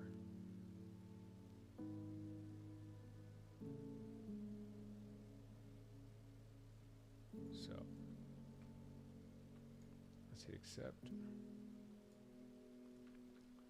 All right, and that kind of gives us a start of what the structure should look like. It's a little bit of an I-beam on each of the two in the middle, and the one on the top is more of an I-beam than the one on the side. Let me just pull this up full screen so you can see what I'm talking about. All right, so that's kind of an I-beam design here. It's thick, but the I-beam portion only shows up on the outside, because if you go on the inside, it doesn't look like that. It's flat.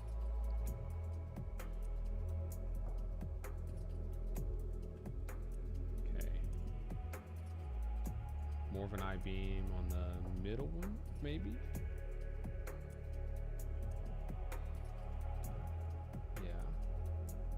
So on the outside, it's also that way. So it's like that on both sides on the middle. And then at the top, kind of got a little bit of beam style going up there, but again, going back on the inside, it's kind of the same thing.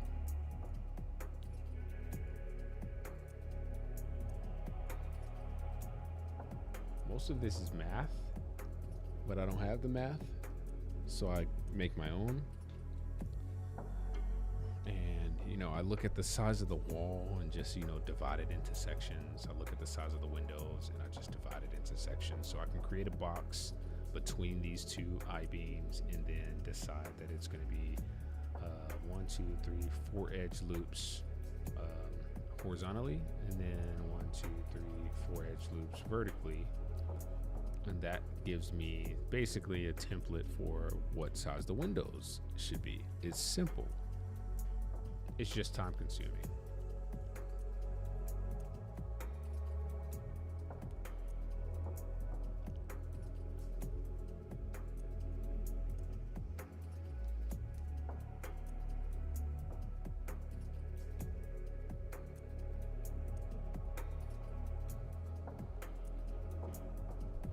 And then this is easy to create. Thank you very much.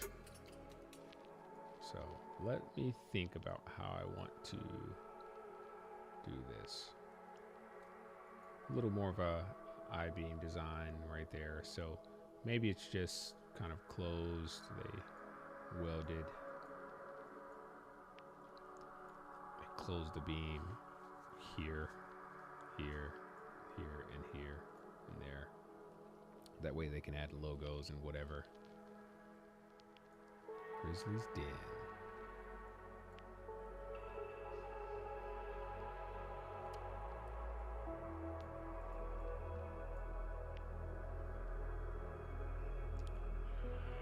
See how these windows are covered. Didn't notice that before.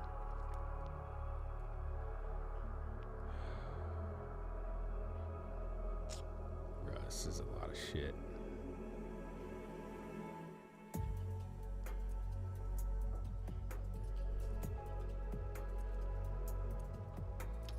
All right, I at least have an idea for what to do here.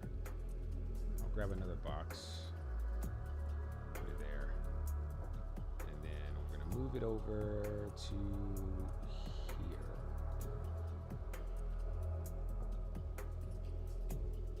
Try to center it a little bit, except stretch it down.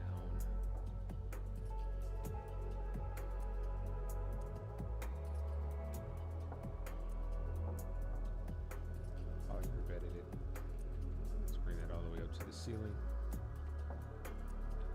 then bring the bottom down to the floor. If we can find the bottom.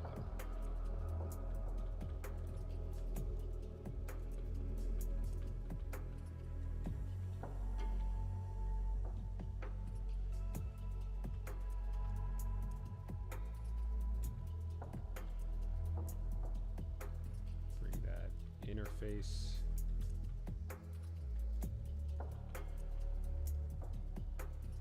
here, outer face to here. Now, why does it stop right there? Okay, let's go back outside and look. And this one goes all the way up to the rooftop. So let's take this.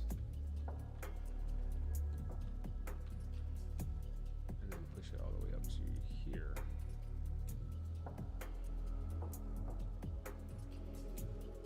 And then we can actually pull it out away from the wall just a bit.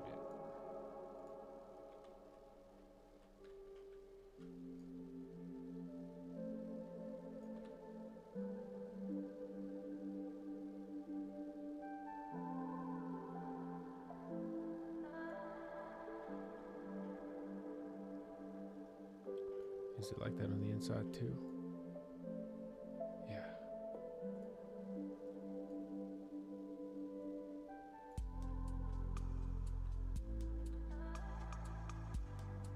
That's good enough.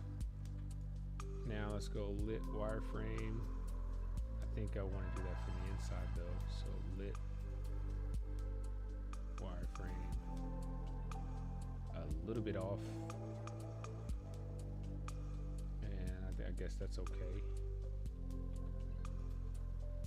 Let's select all and duplicate. We're gonna go back outside, press G, turn the wireframe off, move this over.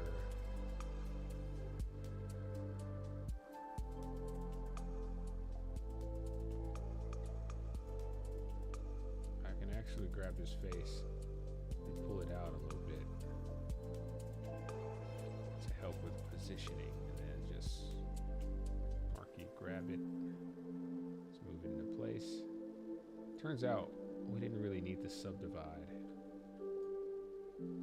so let's duplicate.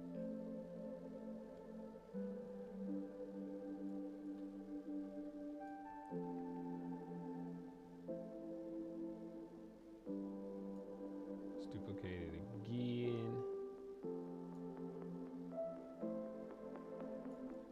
And duplicate it again. And I know a way that I can make them all even. It's actually very simple. Duplicate.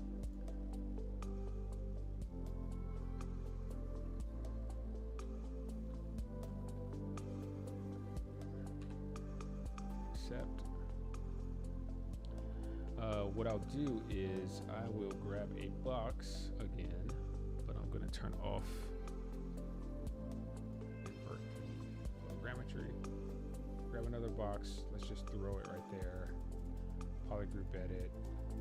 Stretch this face to this inner edge here. Grab this face, move it to here. Let's insert edge loops. We want 1, 2, 3, 4 edge loops.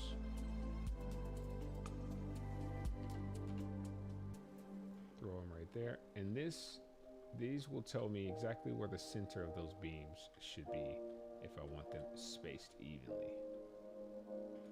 So let's hit. Let me undo it though real quick. Let's try using the outside instead.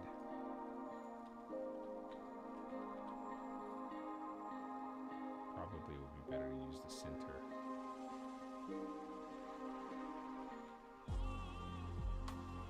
Alright, let's see what difference that makes.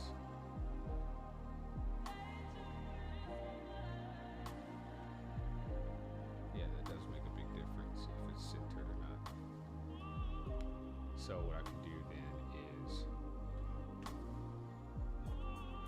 push this in, extrude,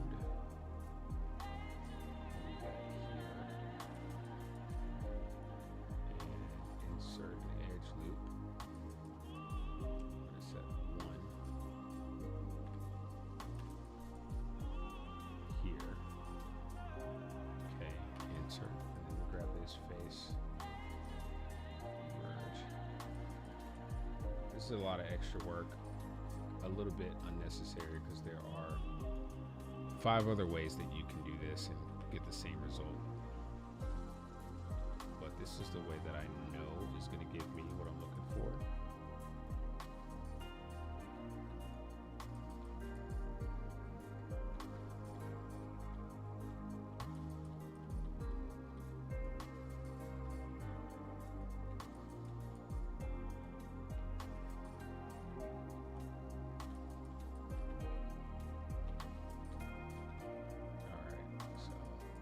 Back, extrude,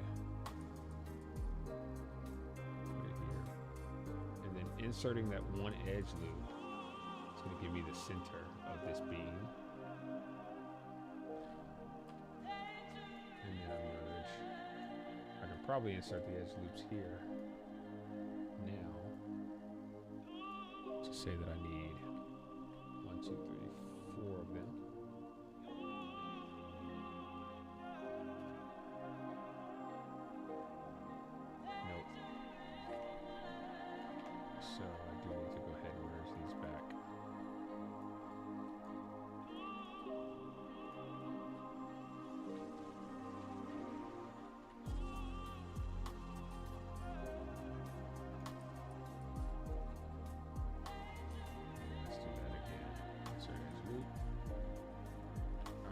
that should be more accurate to where the center of the beams need to be, to have them all spaced evenly based on the center of this beam and this one.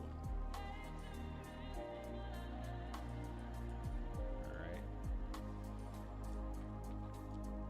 So now I will hit accept again, grab this, polygroup edit it. Let's do a selection around just this one.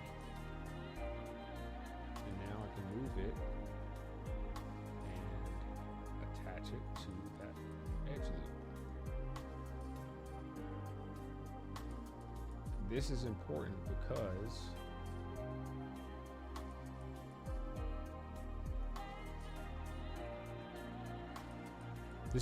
because when I make these windows, I only have to make one window at a specified size between these beams, and then I can copy it over, I can duplicate it and make it an instant static mesh. And because I've got these beams equally spaced, the windows will all fit between them, will fit between all of the beams without having to be resized. And that's where you run into issues when you don't use the math.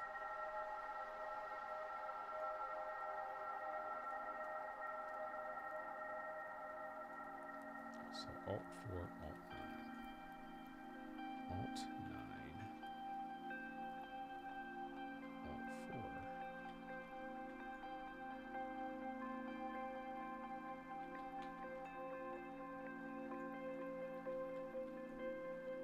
Alt 9. Alt 4.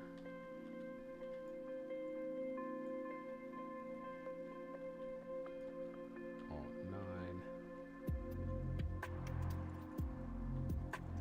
Alt 4. Let's accept and Control Alt, Control Shift save. Alright, now I can get rid of this mesh. It's still going to exist in our content browser, but we'll use a project cleaner to delete all those random static meshes that we make to ultimately with the purpose of referencing space. Now I'll go back, polygroup edit this, and I can push these faces back in to meet with this face.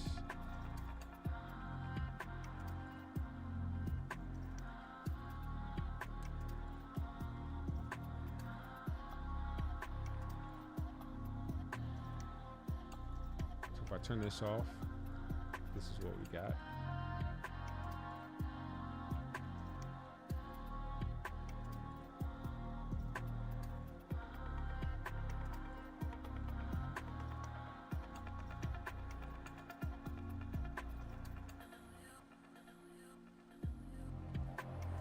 So let's assume that I wanted to just make this glass again. Maybe let's find a tinted glass or something. What is this? What glass is this? It's a material function. Can't use that.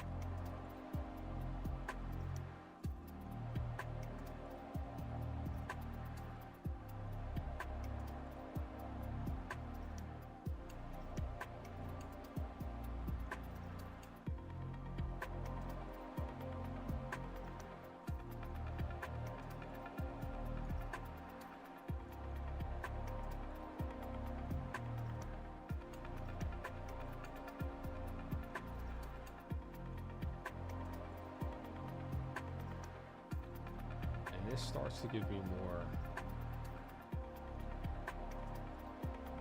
what I want to see.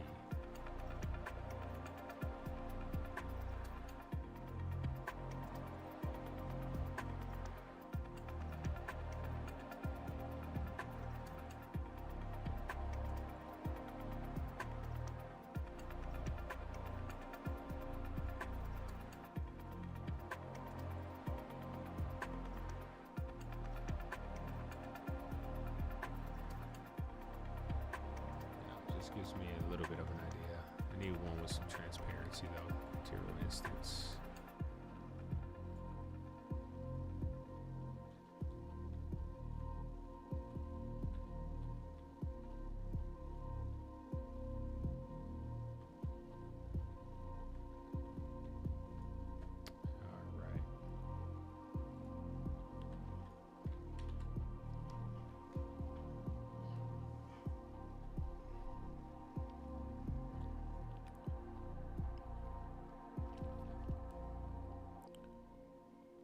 Now I think we need to duplicate one of these beams. So let's turn this off. Let's take this, copy paste it, convert, accept, select, let's do a polygroup edit, and let's highlight the bottom. We'll go invert and delete, select all, move the cursor to here.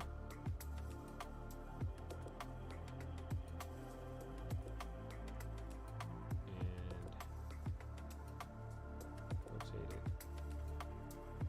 90 degrees.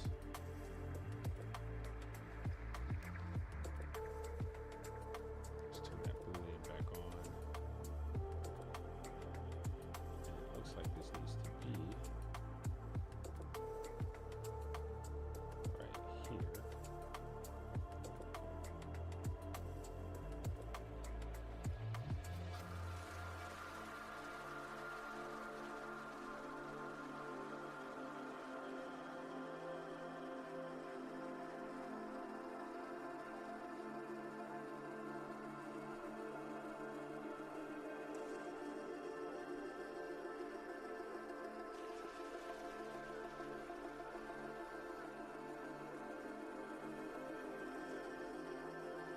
This can probably go into the ground a little bit.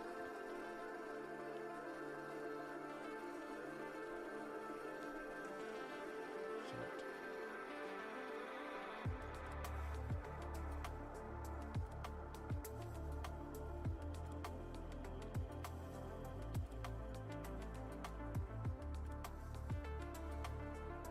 And if we get the front, then replicating this around to the other side is going to be very easy. So I'll focus on the front first.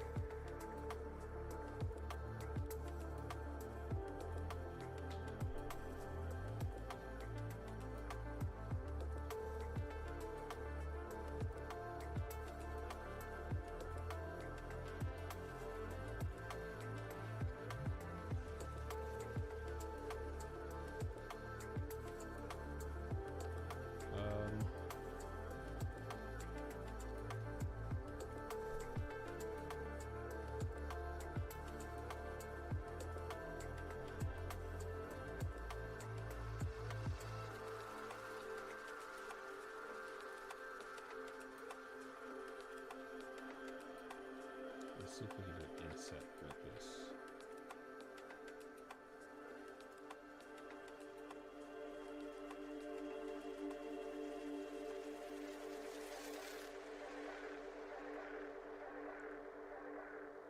No, I don't remember what the inside was. We are going to inset the inside too.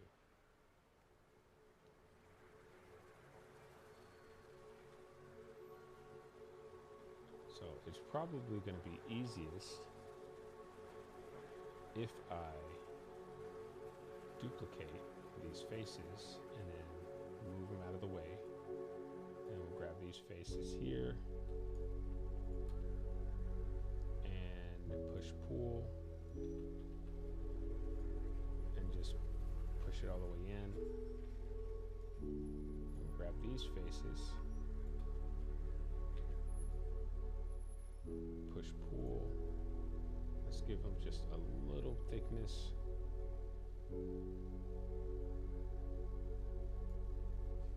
Then I'll select everything from this way. And let's see if moving these in here is going to do what we need it to do. Let's probably go like so.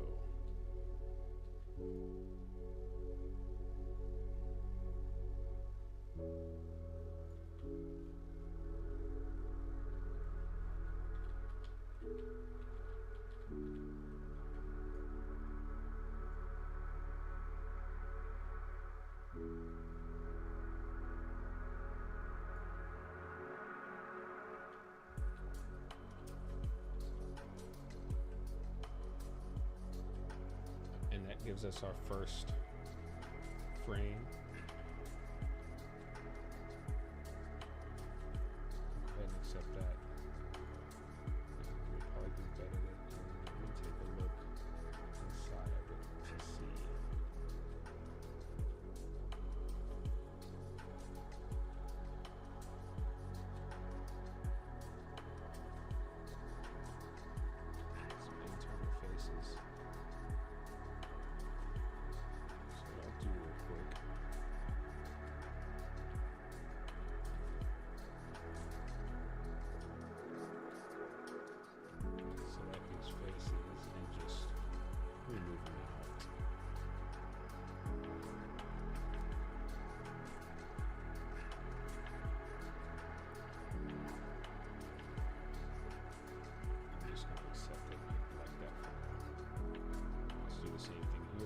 polygroup edit, and we're gonna inset.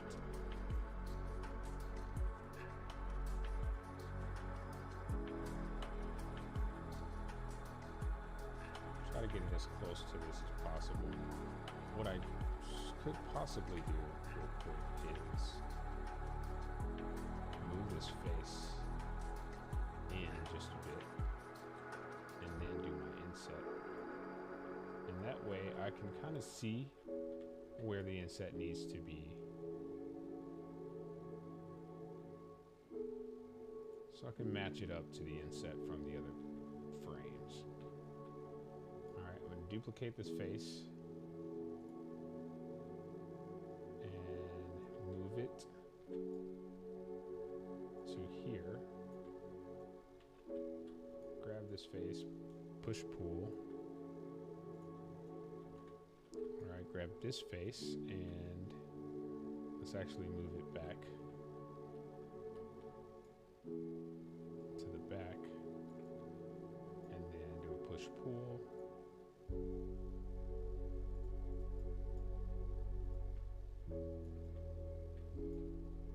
Accept.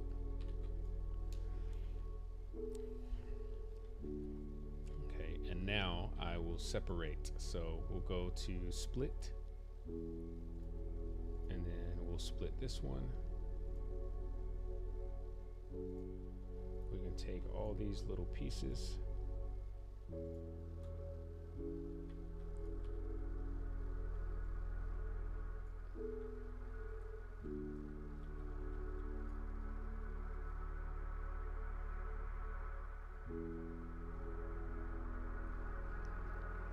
Basically move them in like that.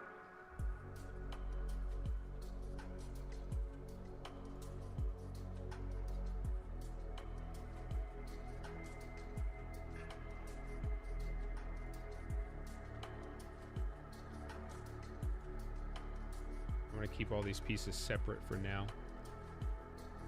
That gives us the frame that we're looking for. Let's check the other side of the building. I'm going to keep the street view, so I'm going to open this in a new tab. Having high VRAM is a big deal. Let's go ahead and save this real quick. When working with a bunch of Chrome tabs, let's expand this, and let's see if we can get up close and personal on this side. So as we can see on this side, there's no like iframe. There's more one of those steel beams on the outside. So what that means is I can just take this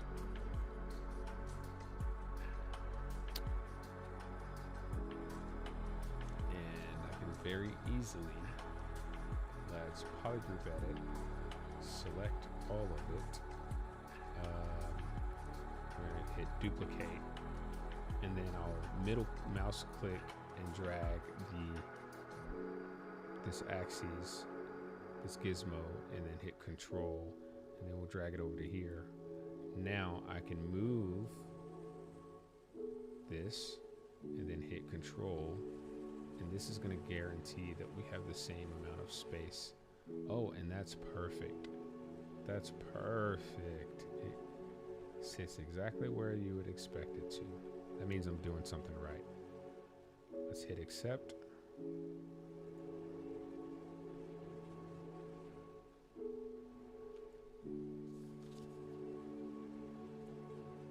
That's amazing. Save. Perfect. And we'll go and join all of this later because it really only needs to be one whole mesh. Real quick though, I am going to edit this one. This one looks like it needs to be thicker, so let's go polygroup edit, grab this internal face, and let's just pull it up.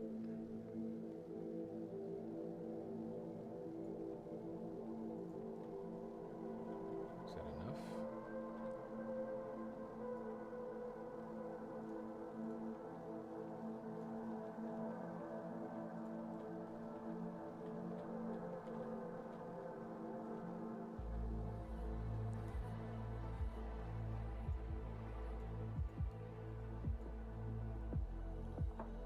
think maybe not as challenging as it looks, but it looks like what's going to be the most challenging is getting those doors at the bottom.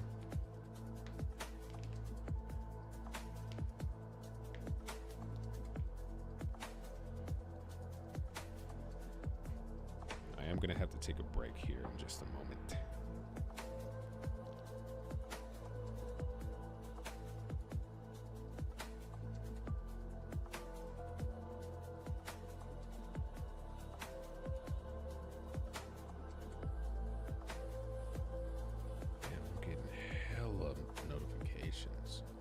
Goodness.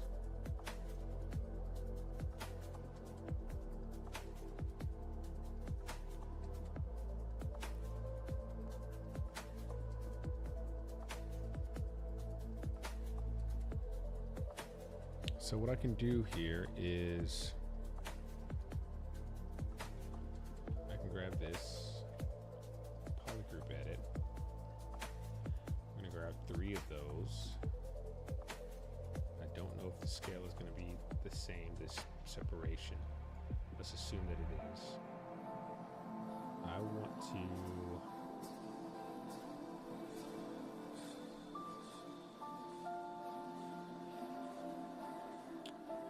the gizmo.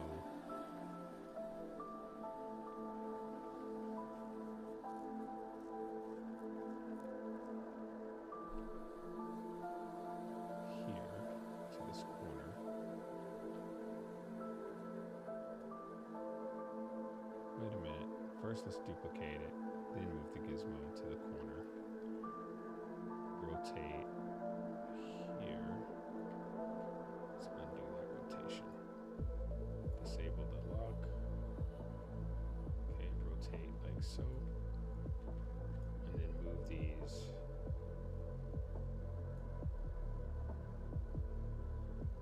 Let's turn off game mode.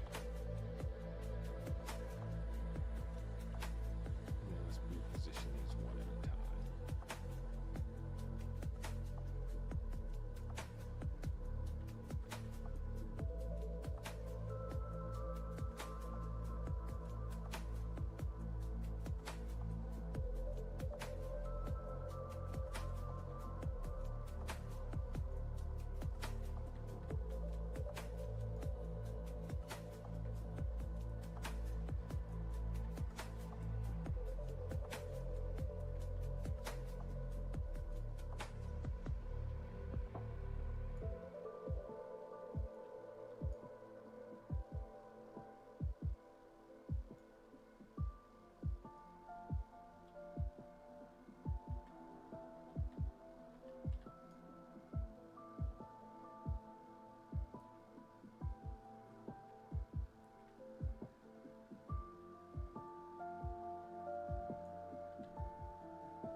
Okay, so this would be a pretty easy way to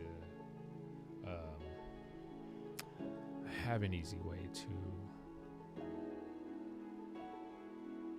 figure the center. Let me think about how I want to do this real quick.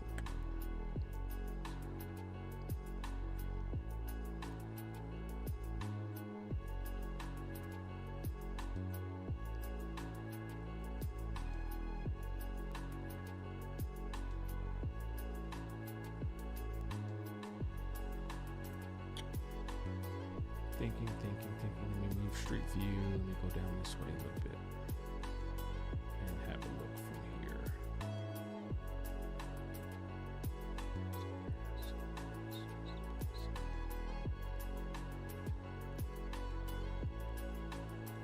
Alright, so let's assume, let's grab these 3 faces, let's duplicate them and move them out here. Let's grab this one, duplicate it. and move it from here. Jackson, Tennessee, 731. No clue.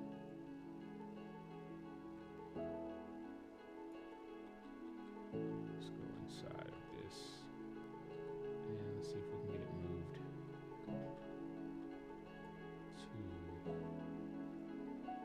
here.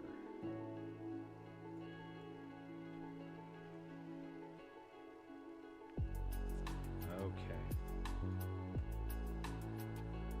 What I would want to do here is insert one edge loop. Insert this and this.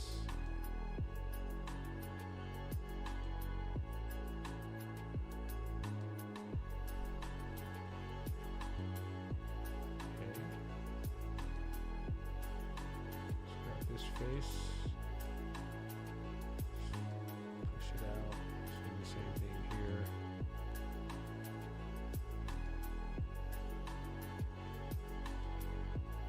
Or I don't need that one.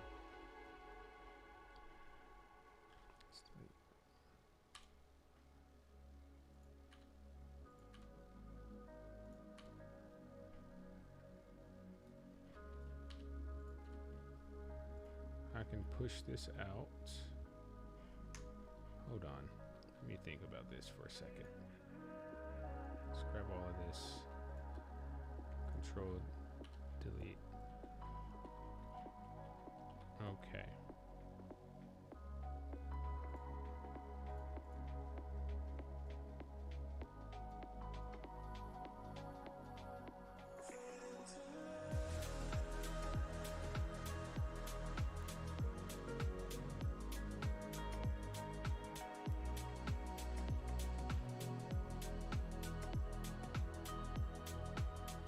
So let's insert two edge loops.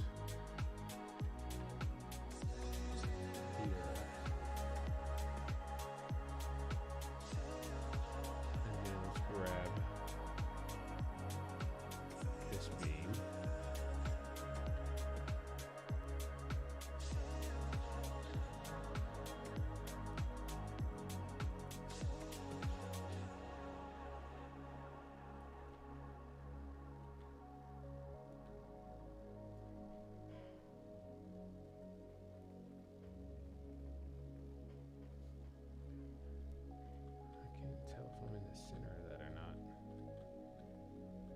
No, I'm not.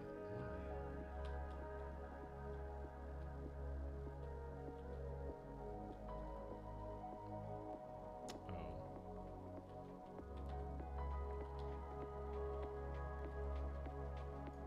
Alright then, I can insert an edge loop and just loop it from the edge. Okay. Let's insert an edge loop.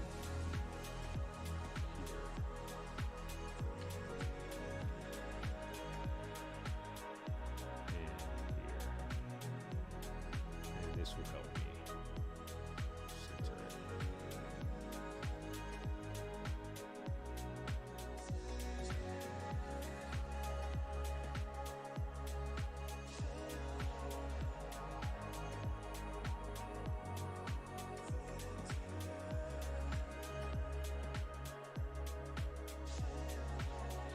So even if it's just an incremental change,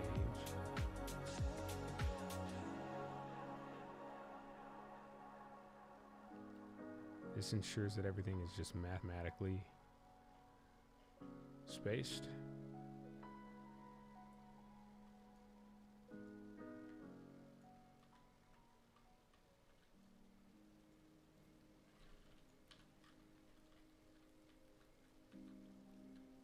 All right, now I can go back and merge this. Really doesn't matter, but I'll do it just to do it.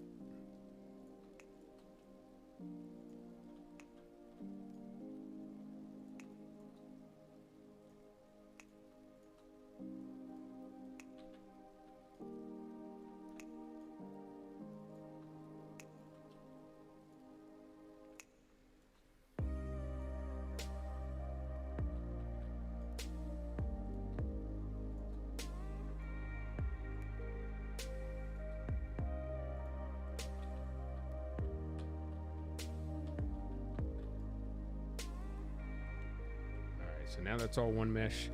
Everything is centered like it's supposed to be. Everything is spaced, like it's supposed to be. Whereas the space between these two beams, and then this beam and the inside of this I-beam are all equal. So the windows are going to span from this face to the inner corner of this face right there. And then that same window will span from here to here, from here to here. And we're not going to have any gaps. Now, I'm not sure so much about from here to here. We might have to stretch one of those windows, but everything else from this gap all the way over to this gap is equally spaced. So I'm not concerned at all about anything to do with that. From here, what I'll do is I'll take, it looks like that's kind of also an I-beam, but we'll probably just make a duplicate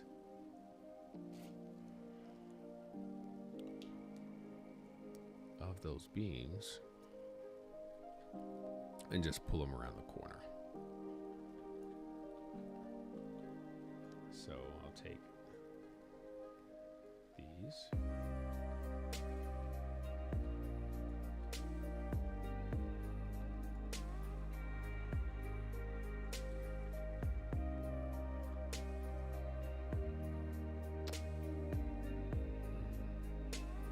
Might even turn this one off temporarily. Let's grab our Boolean building. So let's do this. Let's grab these.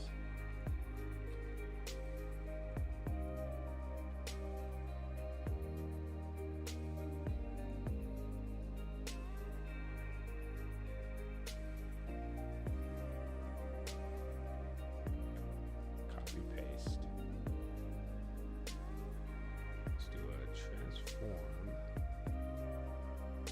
And let's go basically from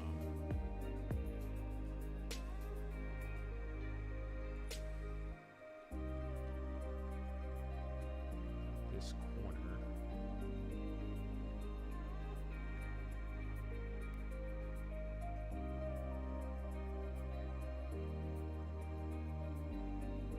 to here.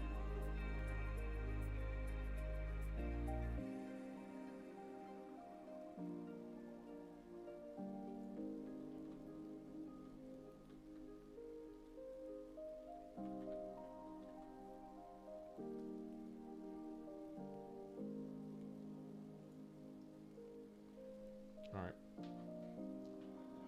I think that just about does what I wanted to do. I think. Let's turn that other beam back on.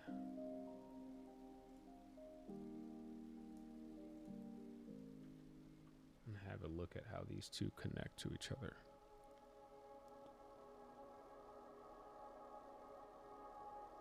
All right, so those get pushed back. So let's complete. Let's do something like this.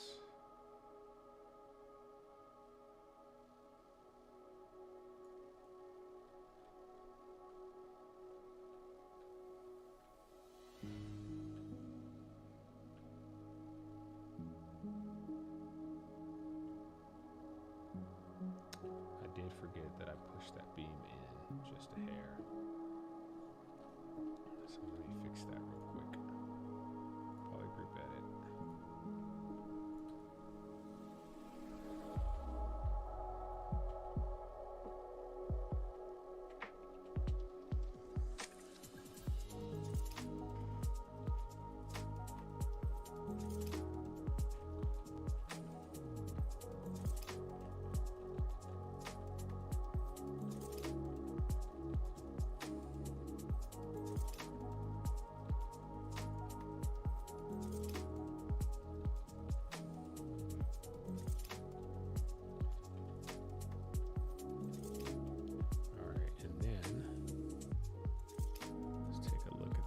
Side.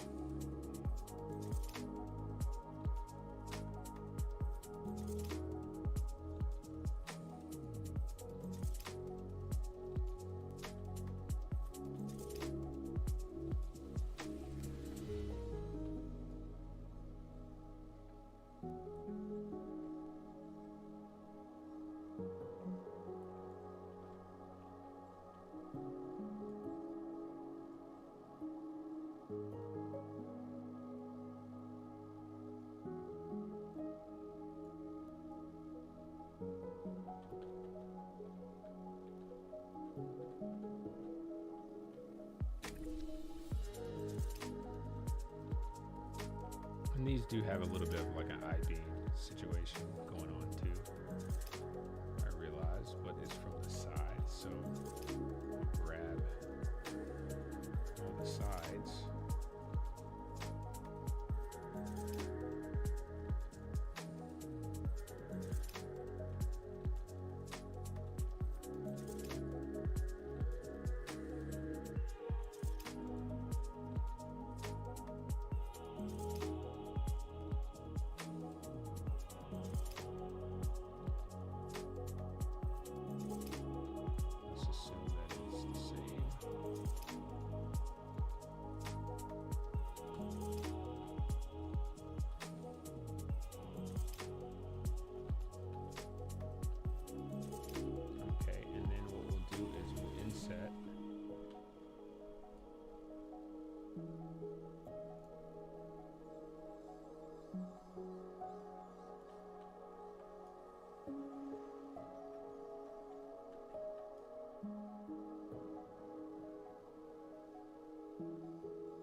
Let's hope that worked like we wanted to. I think it did. And I should be able to do a push-pull in selected triangle normals. Let's figure out where that's coming from. It's coming from here.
These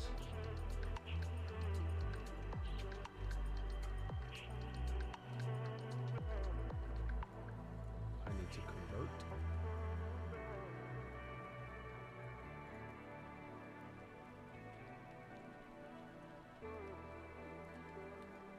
And what I should easily be able to do is grab these three, merge them, accept, polygroup edit. Let's grab the, how do I do this? I think I can do a push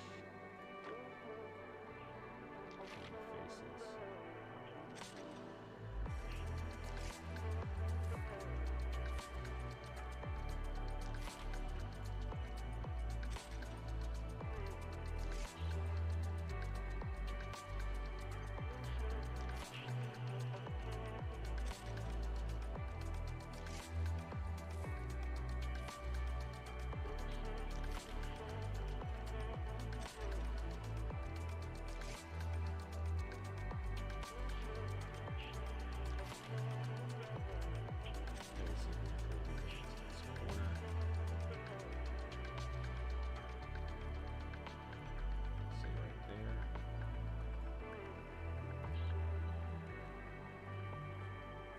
Something similar to this would enlarge it.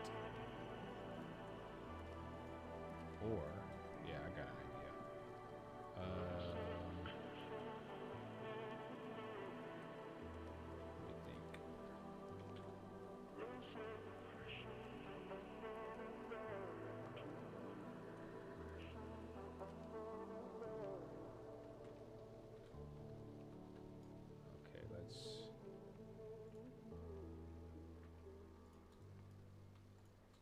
merge. I'm like talking away from my microphone right now. Alex Same 24. Nope. Can't reply to you in the chat. I know a bot when I see one. It's the second time I've seen that. Ain't no way.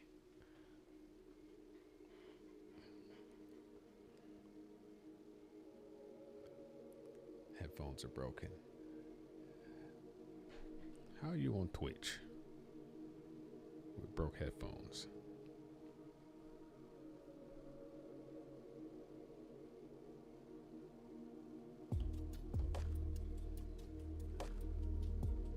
Don't believe it. All right, merged. Polygroup edit.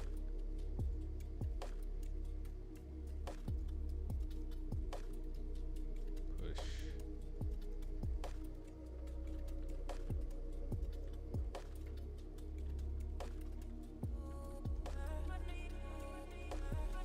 First, let me do this.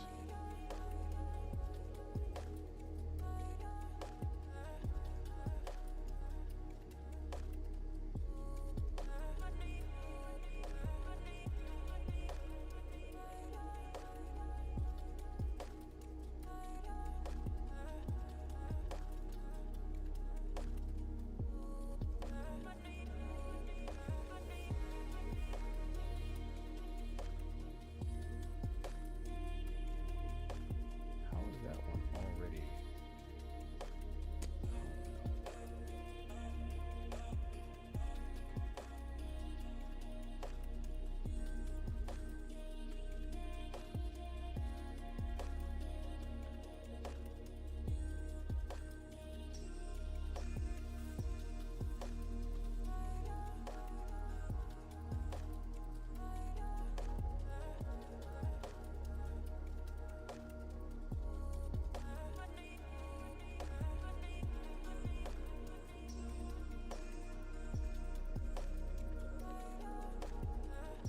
Now, select these faces here, here,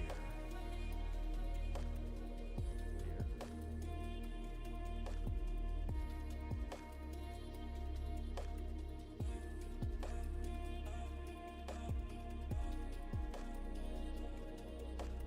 Bring it to about right there, and oh, it's beautiful. Accept.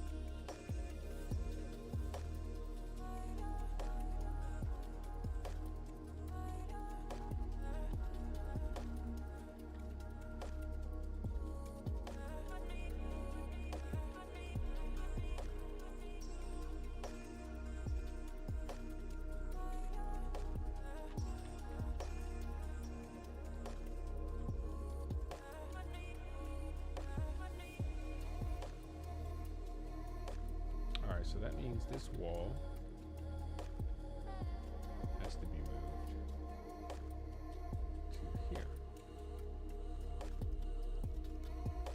Let's look in the inside again, see how wide it is. Yeah, that looks about right. I think that's perfect.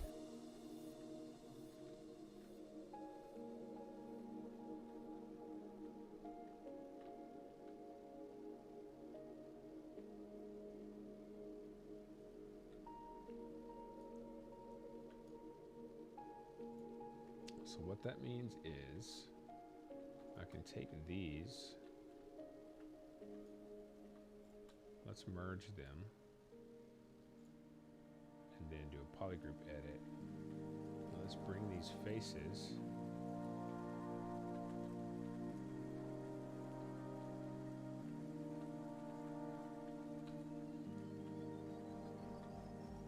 Frankly, my dear, I don't give a damn.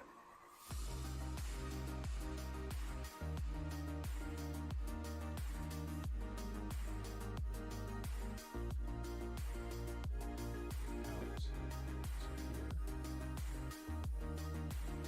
Same thing with this.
say I'm very satisfied with how this is turning out. It's not going to be perfect, but it's going to give me the outcome that I want. Now on the inside, this thank you very much part. This thing goes basically all the way over to that beam. Probably all the way across. So let's take this.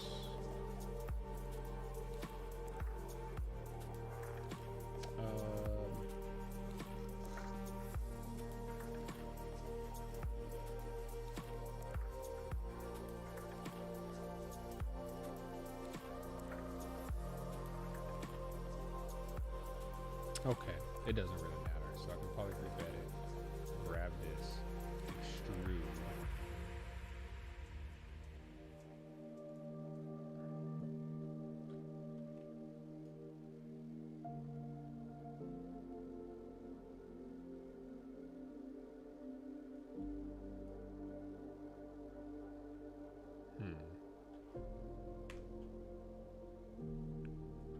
Nope. Got a better idea. Escape. Let's take these and this and this. Merge it.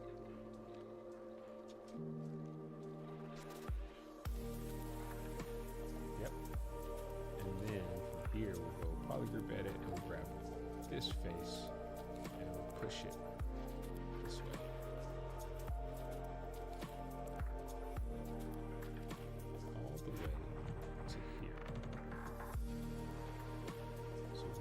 Face and this one and merge it.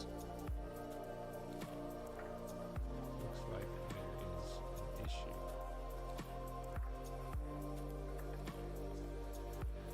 So let's delete this for a second. Let's undo all of that. Undo.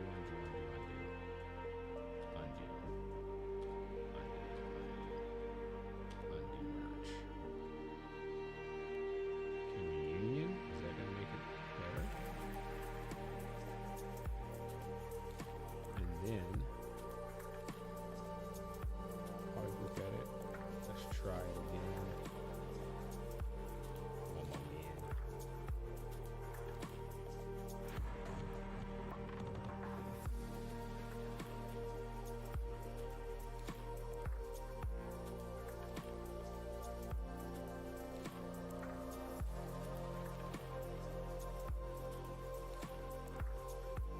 Now I assume that's going to give me a better result, but it looks as though kind of did it.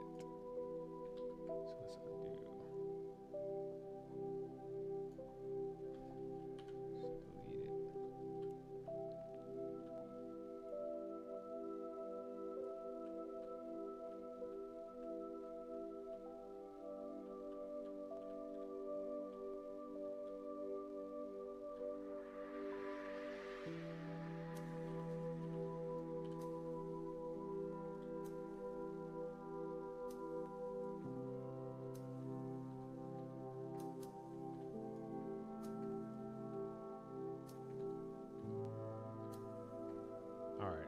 So what I can do, actually, might probably make it much easier. Let me think. Let's take this. Well, I don't like this. I don't like how it's gonna go.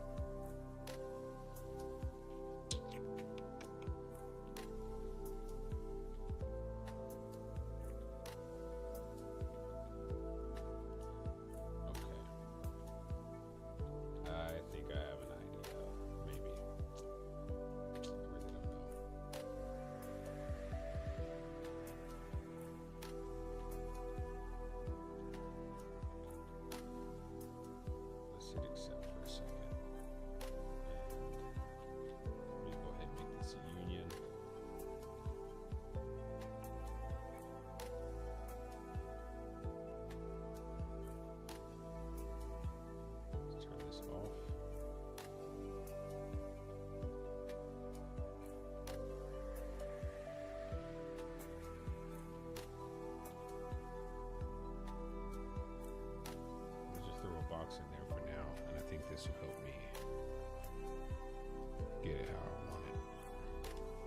so that I don't have any weird lines to deal with.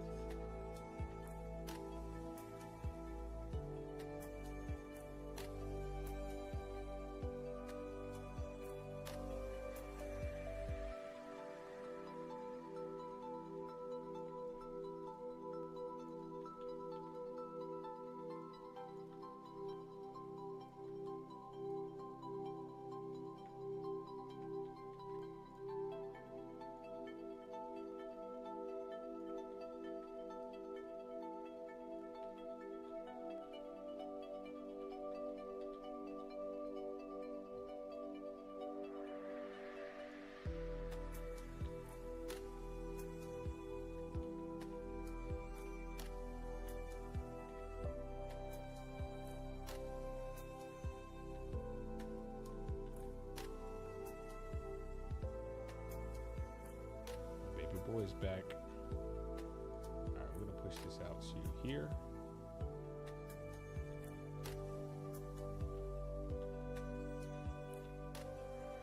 Save that. And then we'll merge these two together.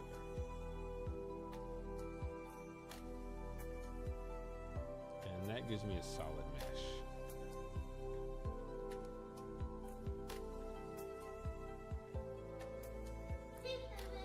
Hey, buddy!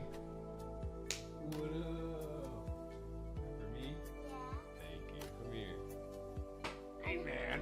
No treasure box today. But you were good, though? Yeah. Good job. Can I have something? No saying booty? Did you say booty today? No. No?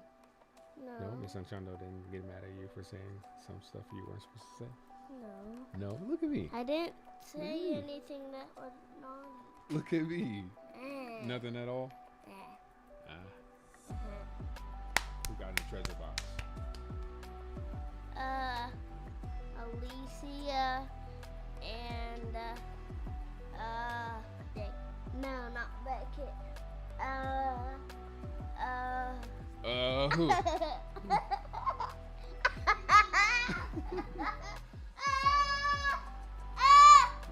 Who? Who got Alicia and who?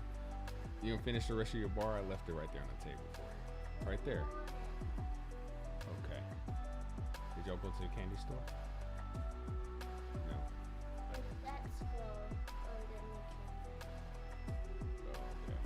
You can get your piece of chocolate in your drawer. The one that was in your candy box from last week.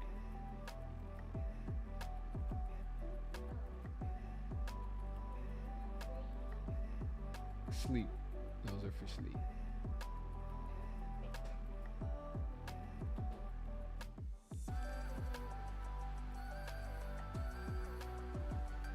Oh, good to see you, baby boy. You had a good day, though? Tell me what's something that was fun. I got sand in my Sand? From the playground? no, sand from the sandbox.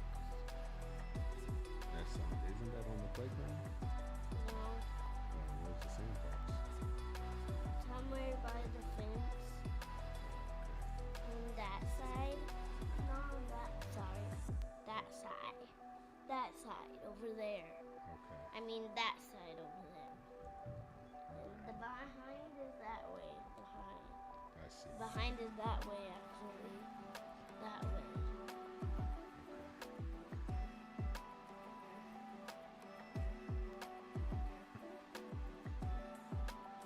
Right.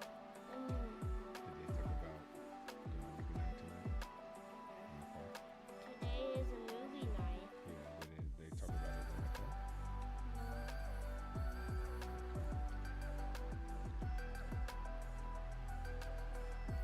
Did you wash your hands and then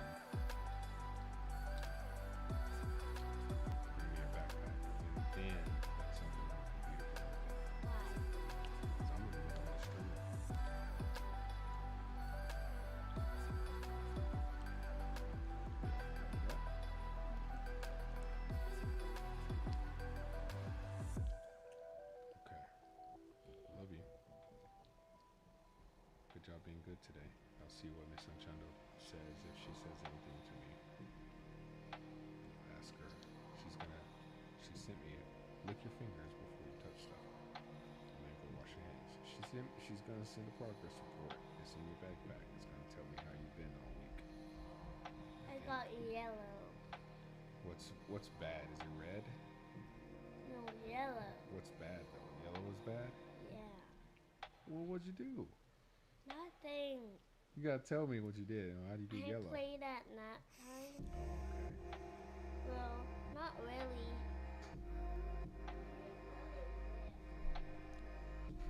Okay. Blue man. Okay, buddy. I did.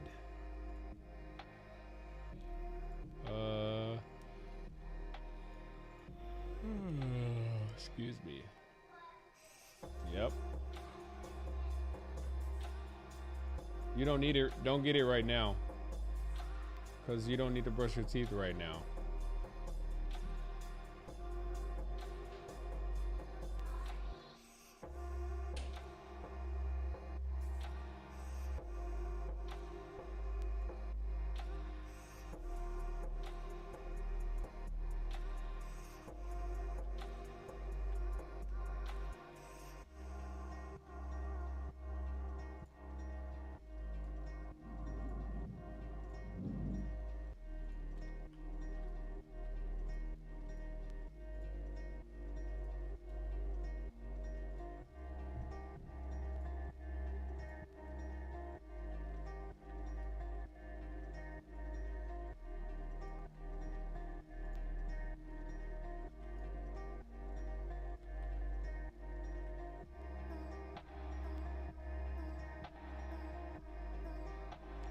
Yeah. Okay.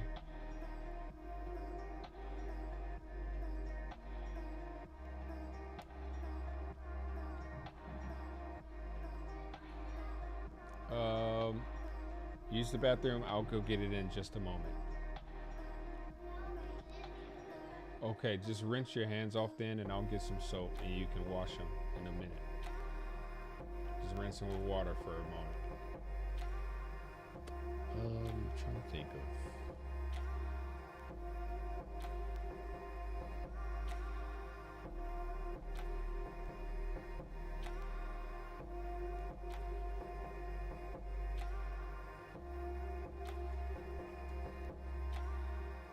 All right, so I just created that. Windows, doors. That's gonna be fun. I have the meshes to do this, the interior HVAC. I do have that. I didn't know the box office went all the way around this. Oh, nice. Nice. I do want to put a truck in there.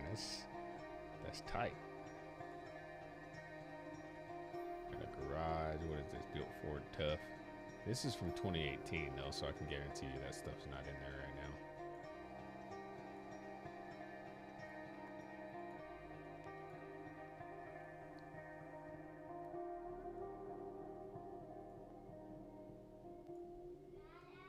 Yeah.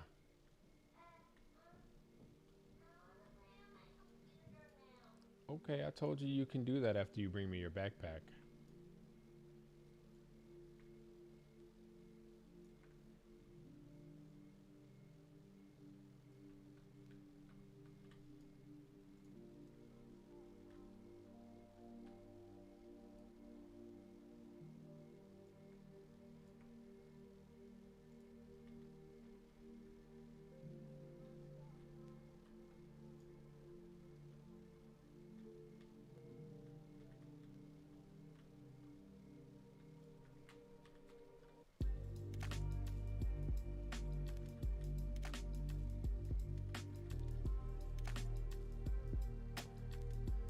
Wonder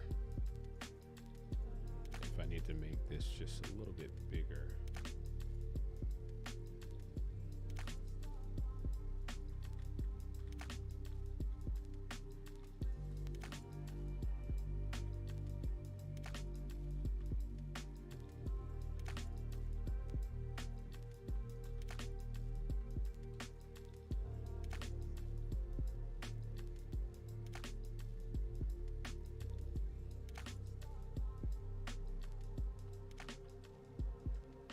We're just gonna say yes.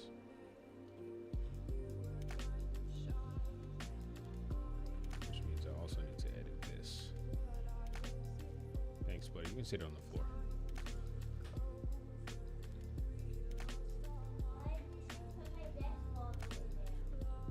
I didn't. The desk has been like that.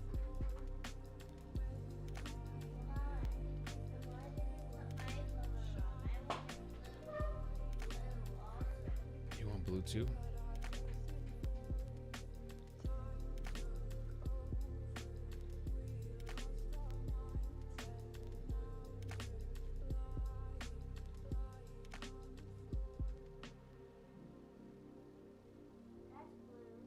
There it is. I'll change mine to red. Because red used to be my favorite color.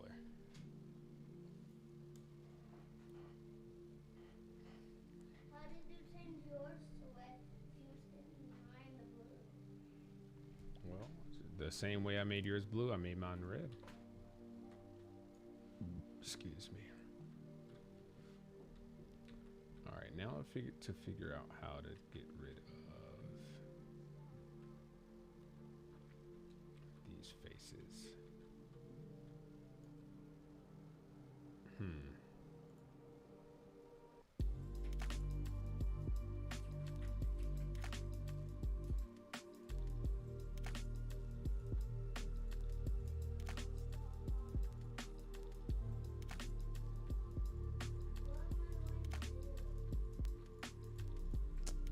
What are you gonna do? That's a good question.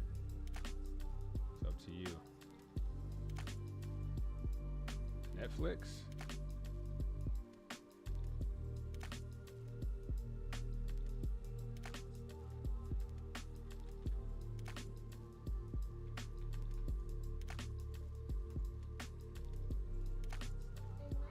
They might have to turn it down a little. My maintenance is not too high. Okay.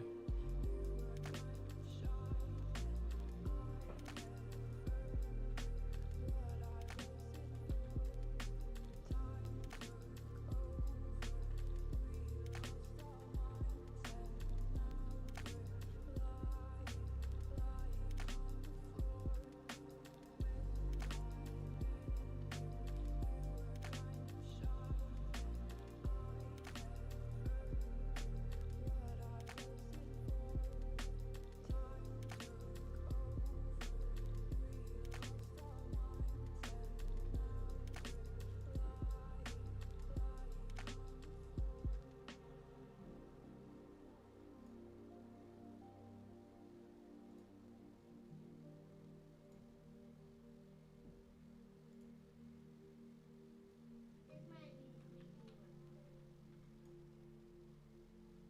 one. I like this part of the movie when it's creepy.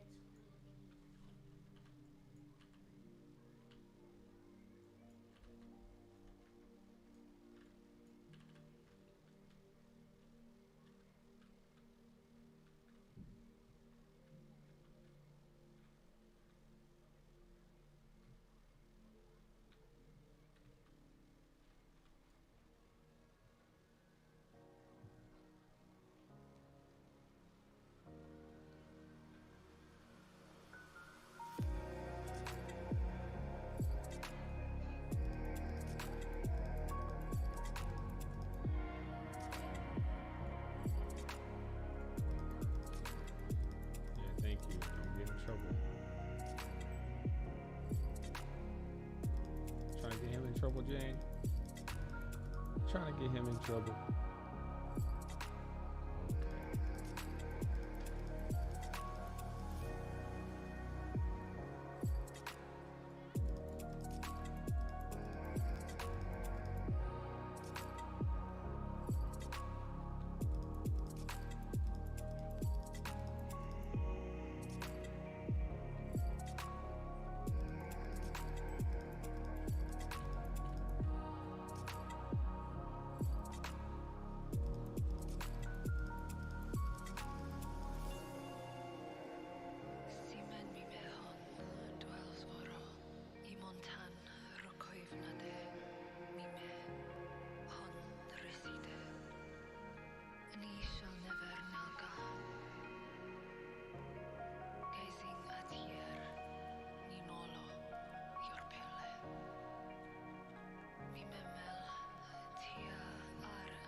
Power Rangers.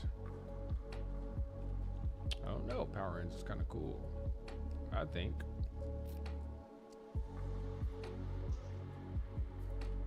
You don't know what Power Rangers are?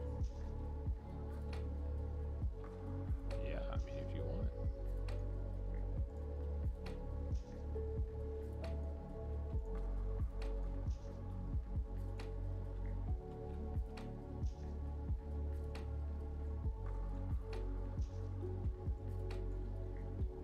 You know this What is it? called Mighty Express?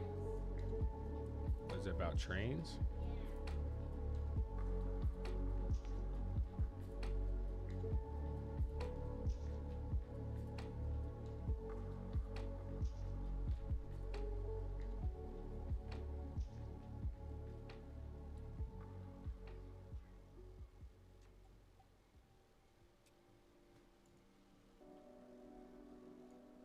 Yeah.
Now we're getting somewhere.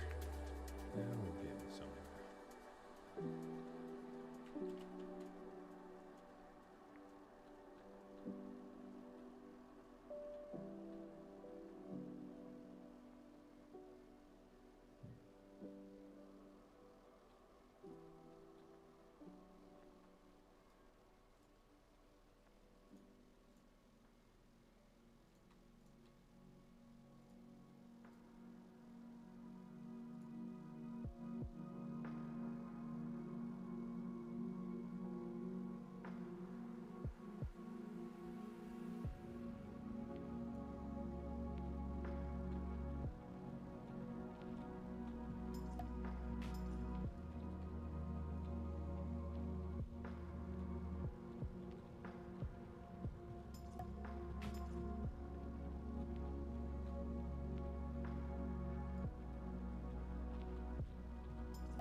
guitar, buddy?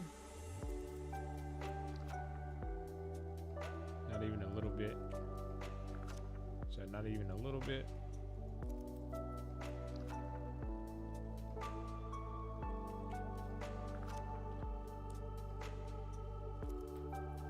Okay, push that one right there. Yep.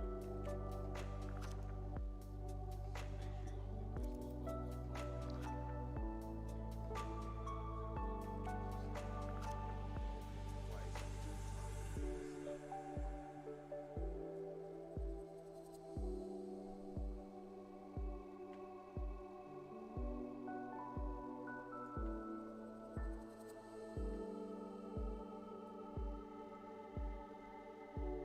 you only push those buttons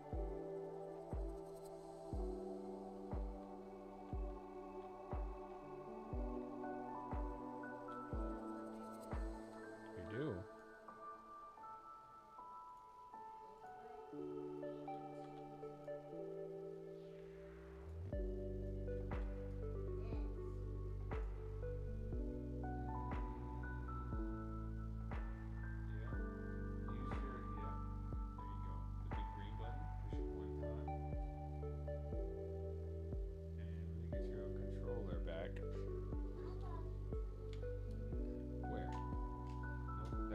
Work on the computer. That's for the PlayStation.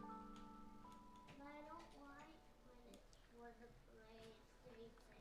Well, I don't have it set up for your computer, so you use an Xbox controller. Push the button that says launch. It says LAUNCH at the top. Up, that one.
Loading. Right?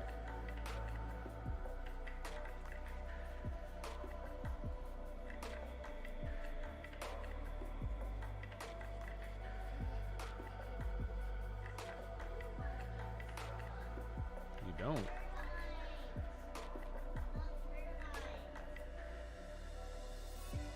What turbine's for?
bathtub. Oh, I don't know. It's pretty weird, isn't it? Maybe it's there so you can run and do it with your car. Yeah.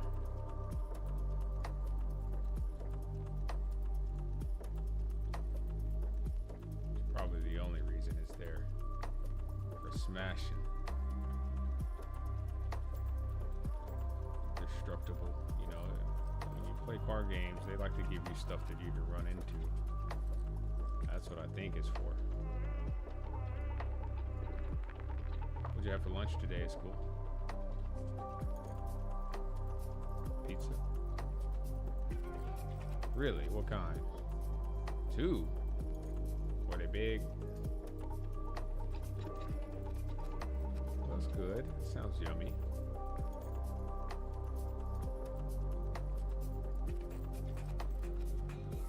How do you spin what? Push the right bumper, I think. I don't remember. Maybe it's one of the buttons. A, B, X, or Y. I don't know. Maybe it's one of the triggers at the top. Push B. Push B. B. Yeah, I see that.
starting to look real good.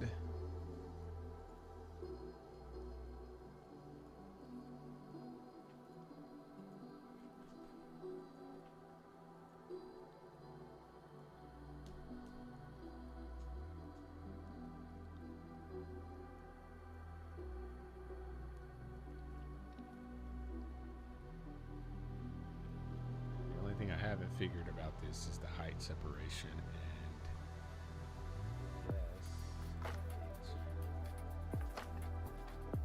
take this from floor.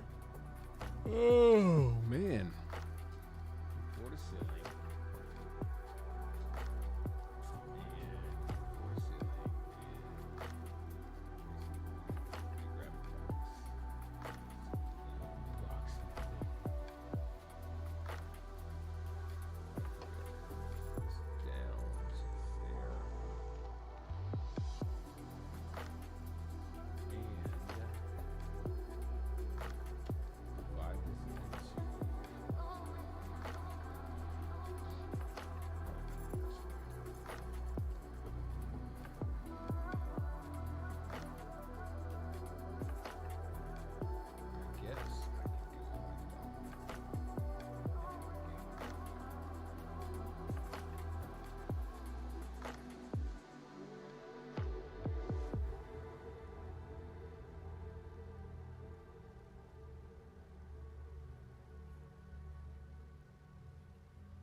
Take another box.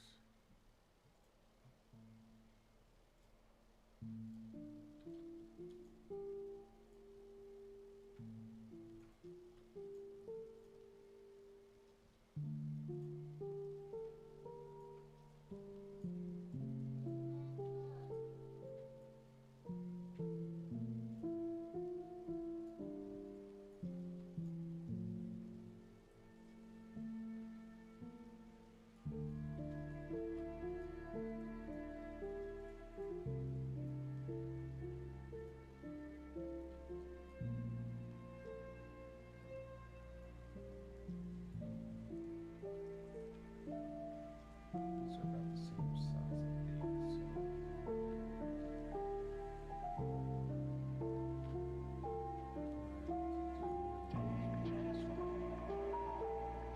Oh, okay. Let's take this. The gizmo.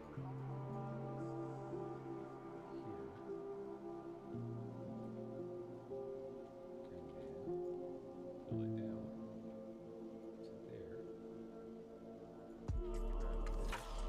Oh, I could have just, man. What are you thinking of?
Now we're cooking. Polygroup edit. Base basically I need to grab everything from here down.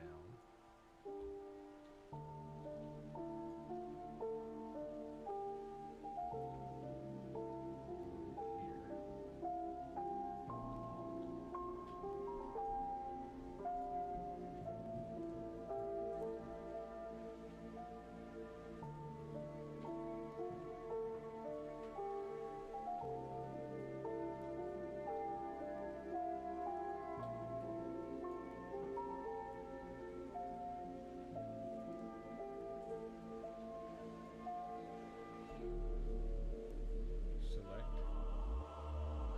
go down, there.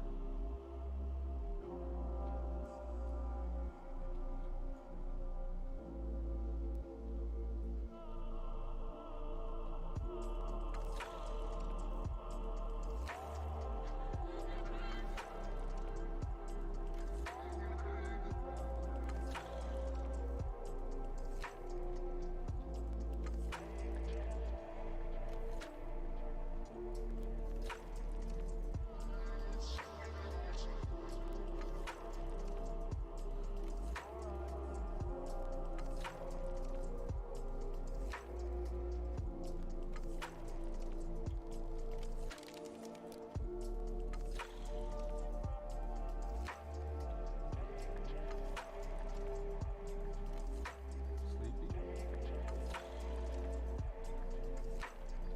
Yeah, that means you sleepy, man. That means you sleepy. So you didn't take a nap at school. Do you ever take a nap at school? Like you fall asleep sometimes? Yeah, but sometimes you do. Yeah, I bet you feel good when you wake up too, don't you? Man, I used to love sleeping at school. If I could nap at school every day, I would have.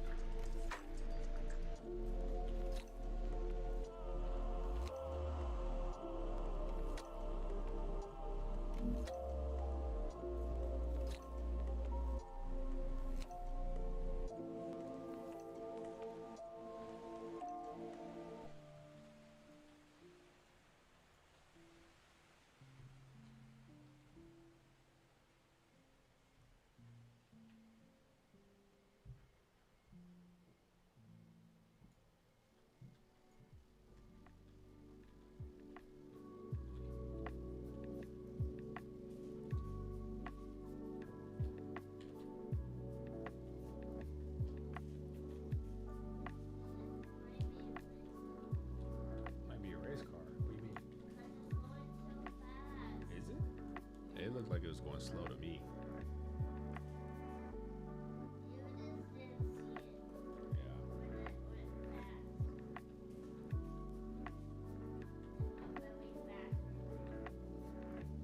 Oh, okay.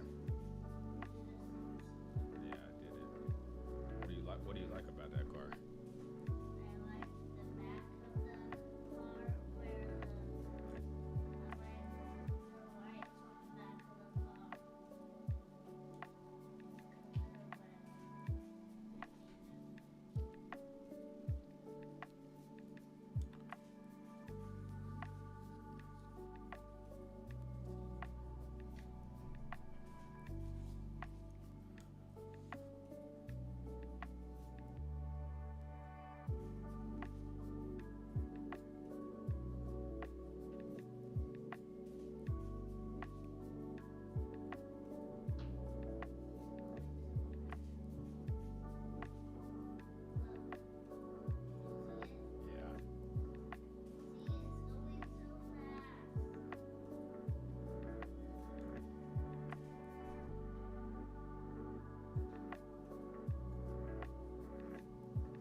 Oh boy.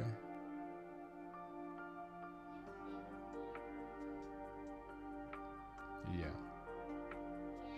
Yeah.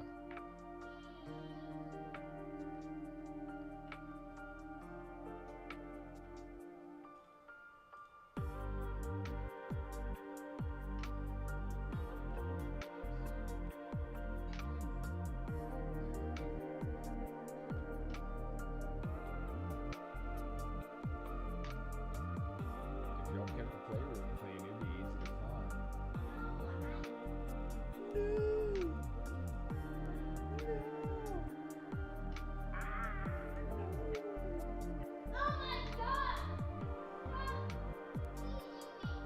I'm not teasing you, Emmett. Hard to find something when that playroom is dirty.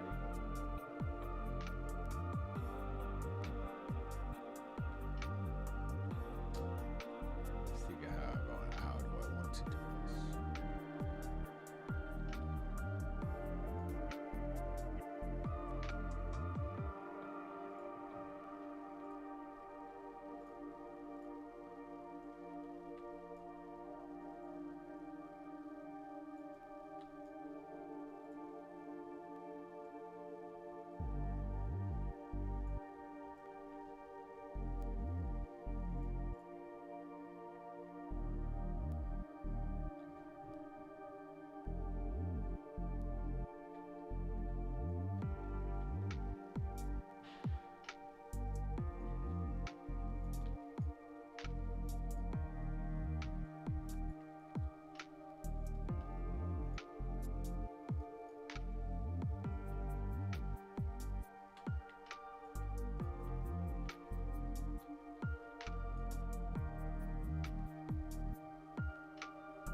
One, two, three, four. Edge loop. Four.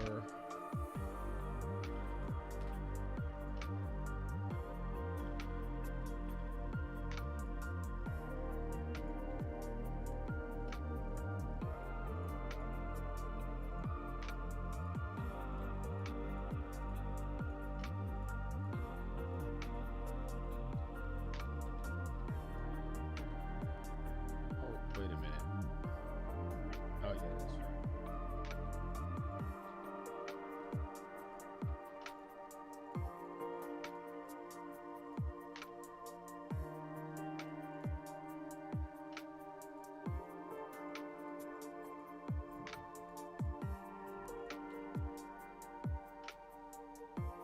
Oh, man. I can't do an inset on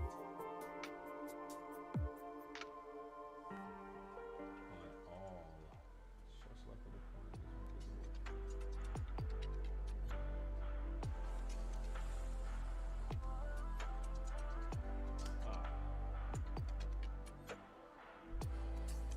I was trying to do an inset on all of these blocks, but I can't do that.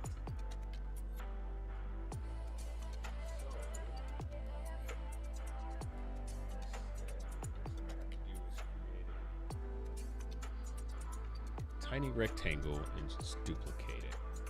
That's duplicate it. Nah. So we'll go lit wireframe. Let's create another box. Put it right there. Accept it. Polygroup edit. Let's just go something like this.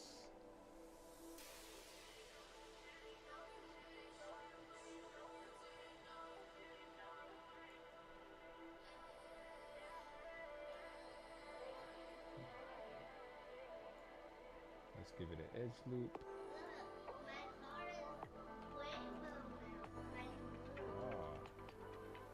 Ah, That's called causistics.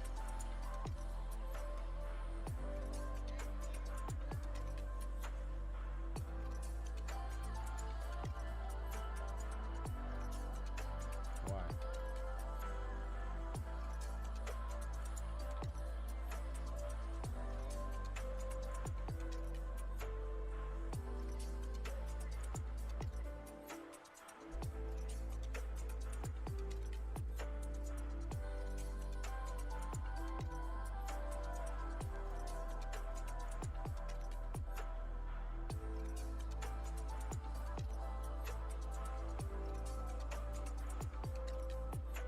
That's not what I said.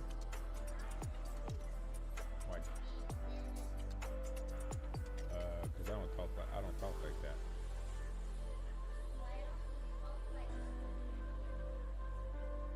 Because it's just not.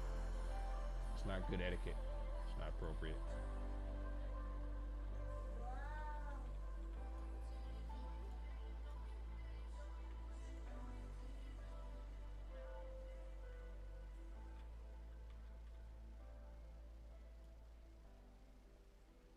Let me accept that first. Ah, okay. So let's move it, rotate it 90 degrees.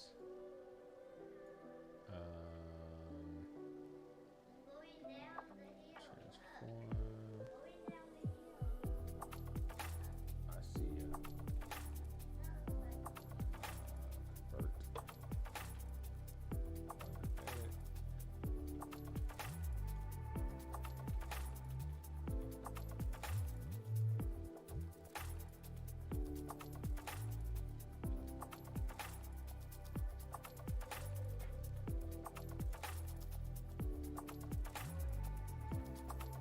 What are you trying to do in that game anyways? You just driving around?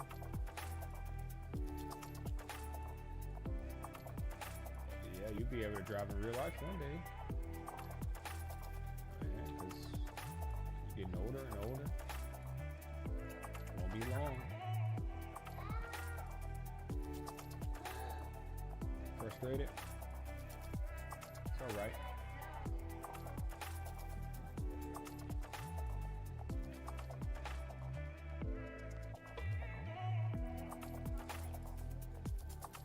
It's just not appropriate, you know.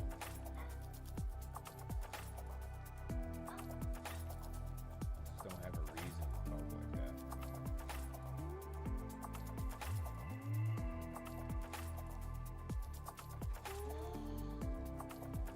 What's happening? Why are you getting frustrated? Oh, remember you can push the rewind.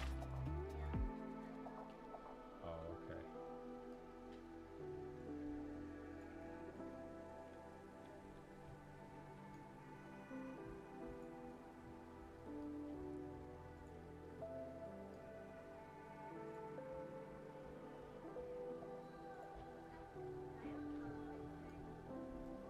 Good.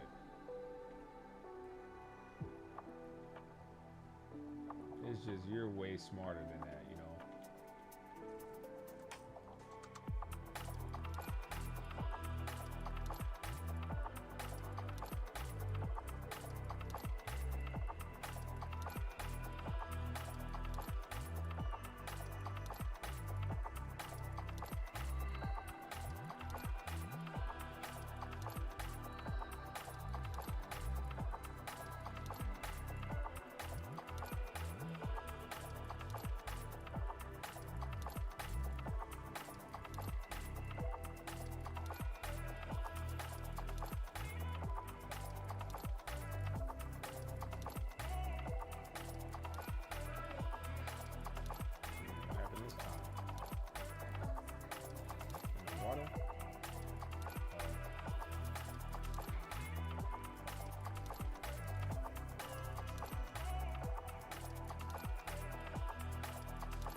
out though, right?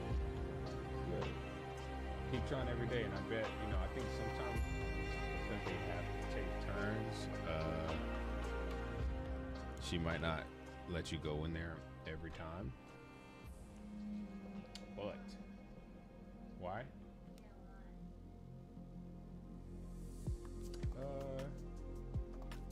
Because other kids are good every day too. So she wants to try to be fair. She doesn't want to give it away to one person every time.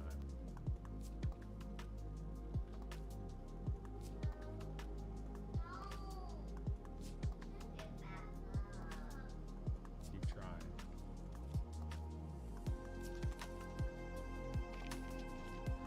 I know how good you are, Debbie. You're really good at it. So just don't give up. Sound good? Good. See, I know you can. You just can't complain about it, you know what I'm saying?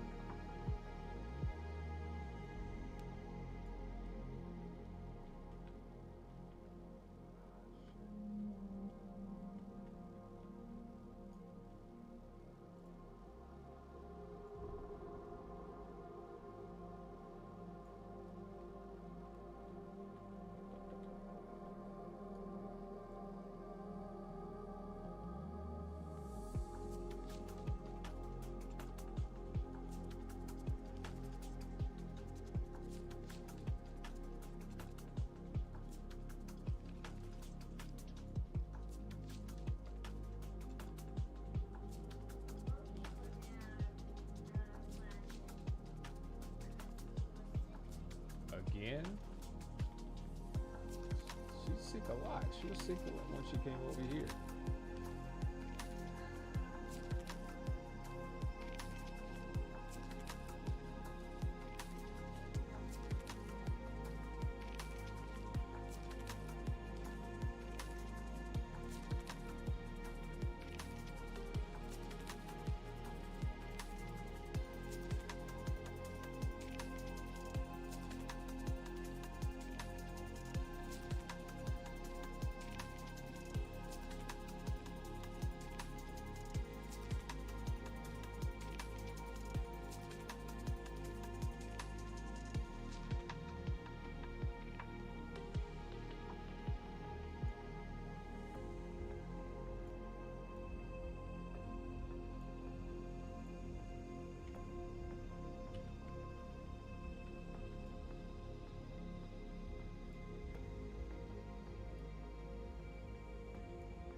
Frustrated again. What's going on, baby?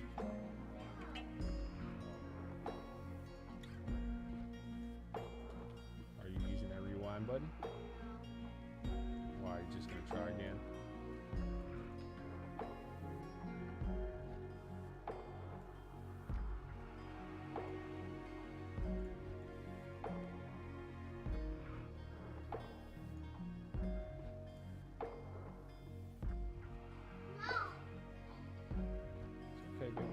trying.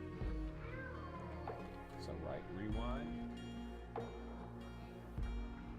You trying to get to the top? Oh, okay.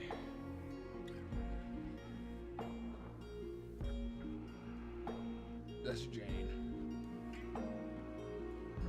I don't know what she's got. Let's see.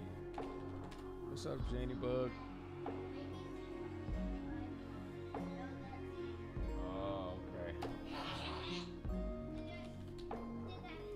Did that scare you? Nope. You were confused? Nope. You're still were confused. I was enjoying you playing the game. I wasn't playing the game.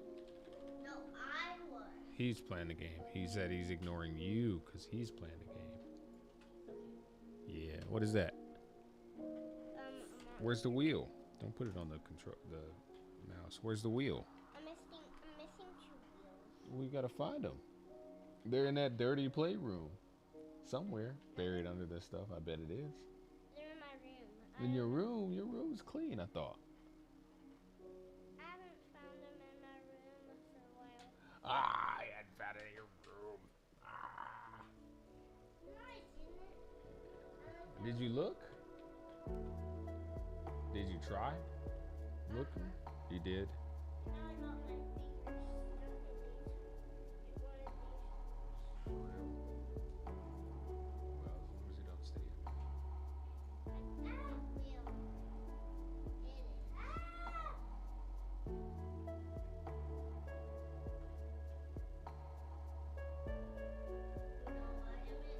I only play games on the weekends.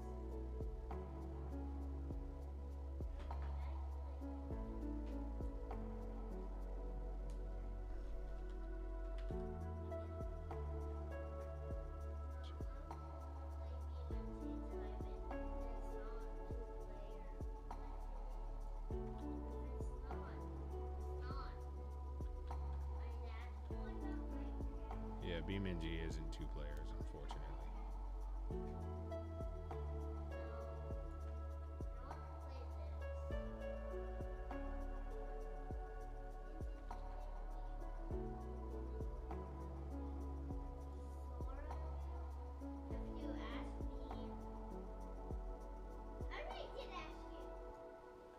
Hey, what movie is for movie night?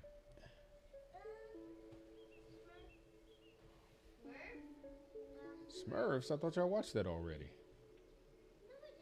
Smurfs? I don't want to play this anymore. Alright, you want to figure out how to exit it, or you want to let Emmett try it? Emmett, you can try. Yeah.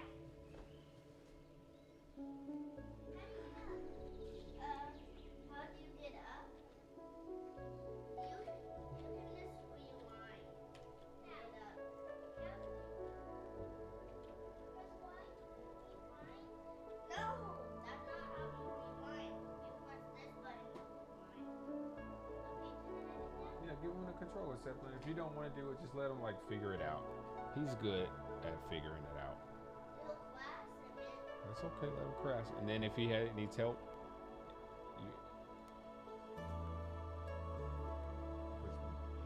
I think he'll figure it out. What are you about to go do, Zepp?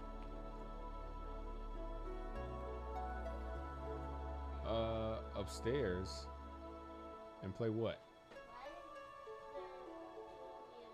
Because he can't find the other ones. Because he makes a mess all the time and loses his stuff. Don't go upstairs and play that. I'm pretty sure 7020 still needs to work. And they want it to be a little bit peaceful.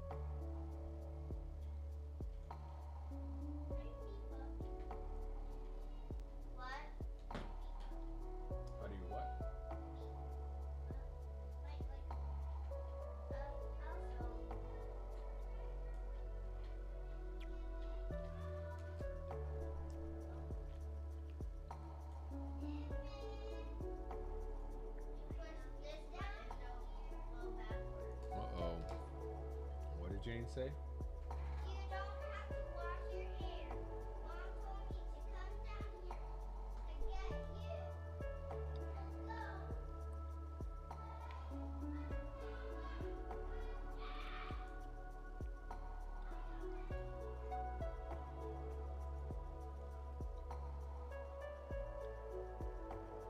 This must be a path trace to class or something.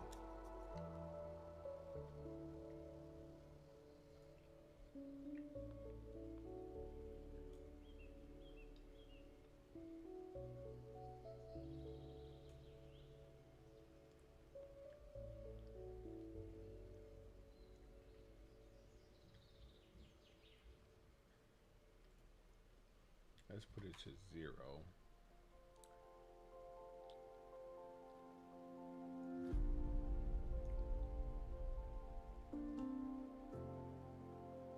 Turn that off. Yeah, buddy. No, not right now. Not right now. But you said you could play with me. I can, just not right now. Not everything is on, you know, the immediate time frame. That, you know, when I say I can do something, that doesn't mean I can stop what I'm doing immediately.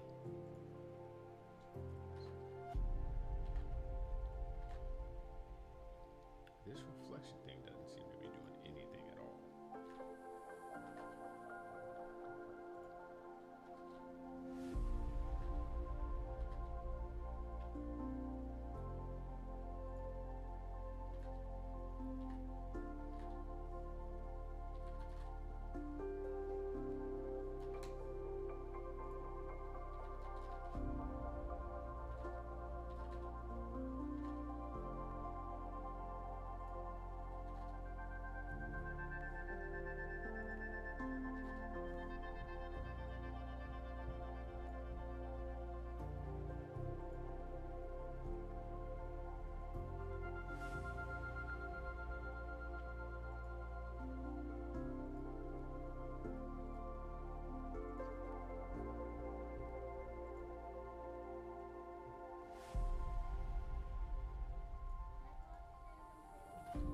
No, I think he's going to take a shower. Yeah. Yeah. Which probably, you know, we'll go upstairs then, okay?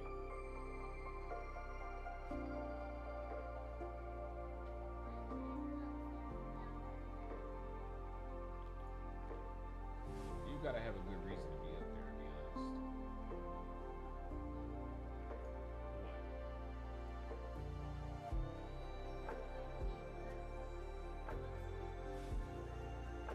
I believe you.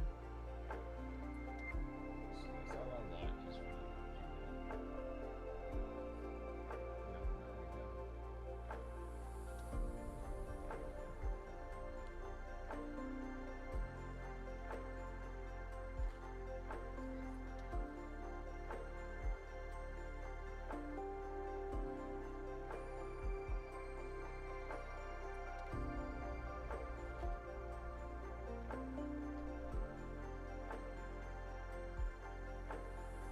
Oh, there we go. I think we're gonna get some transparency now.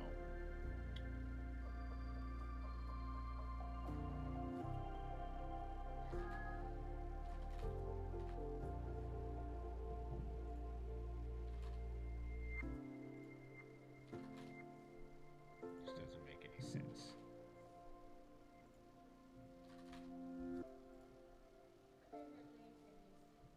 Uh,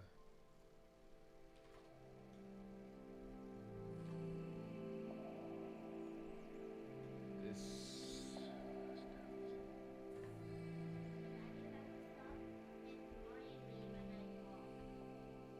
I'm trying to focus on something, so it's not that I'm ignoring you. It's just if I try to explain something to you that you don't understand, it might be a little bit pointless, maybe. I don't know.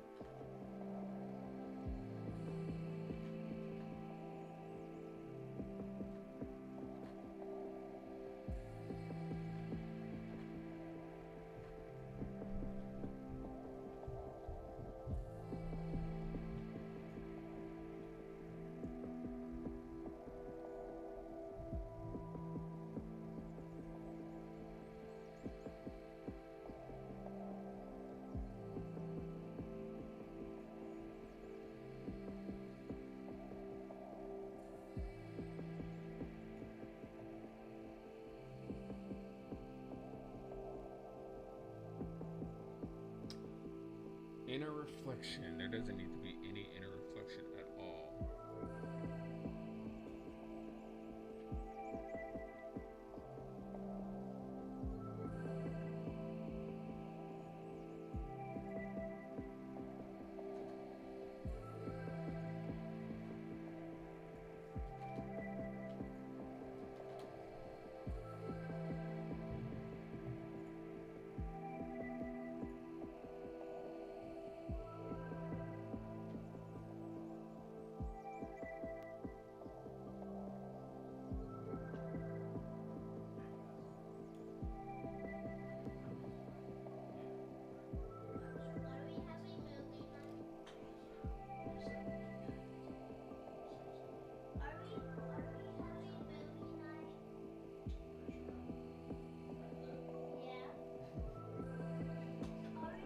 Alright. Maybe. I think they're taking a shower and stuff and getting ready.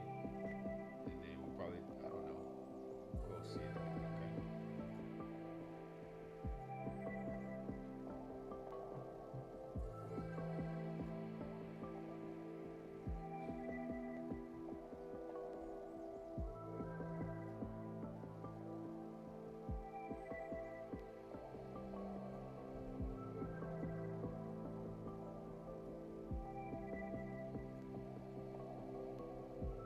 There's no reflection on this.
Well, you know how to rewind. I don't know what to tell you, man. You know how to rewind.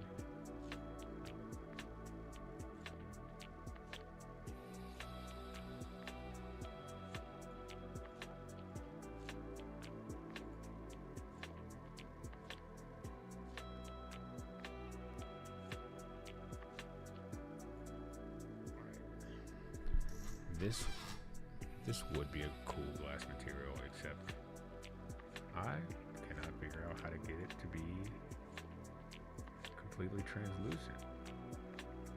I don't think this is what it's supposed to be set to.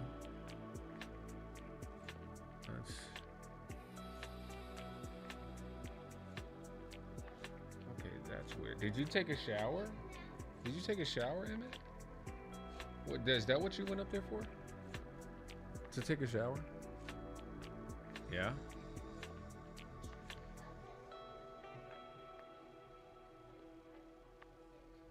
Are y'all gonna play Minecraft upstairs? Sure, but just a minute. I need to drive up here. I can't. Well, no. Down here has more internet. Internet? What do you mean? Like that doesn't get The internet is in the office. It's closer to upstairs than it is down here. I mean, The internet is on the middle floor. well, Mom deleted Minecraft From what? Because No Alex way. kept messing with us, and we didn't like it, and then For real? She deleted it off the PlayStation? I don't believe that. She wouldn't delete that off the PlayStation. why do you have to stand in this? Because that circle has to do those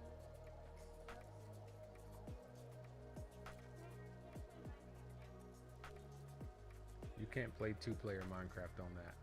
It's only one player. Do you want to play Pop? What about Pop? Yeah. First I have to do something and then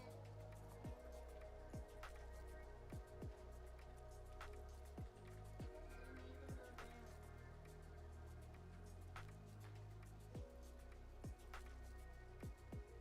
You know, you can just flip off of that hill.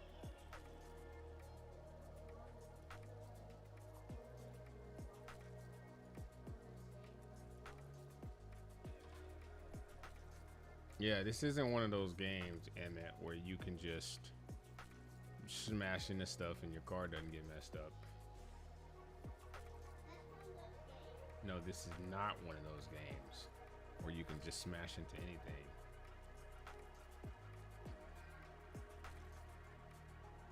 No. Okay, your thing here heated up to 12. What thing? What are you talking about? Oh, oh. It heated up past 12. Heated up past 10. Heated up past 75. 3, 2, 1, 0. Heated up past those. It did? How you know? Right there. Because you can see it. The stick is telling me. For real.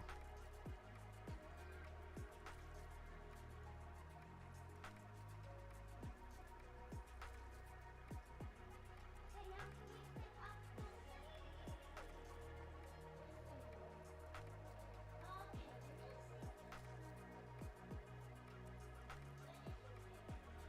see. Yeah, you gotta be patient, little dude. I'm gonna enter the 1.2. It- Well, we it- can play Paw Patrol now. Okay. Yay. How do you do with it, Dad? How do you Push pop? select. Select. Let's start. Go down to the red button that says quit.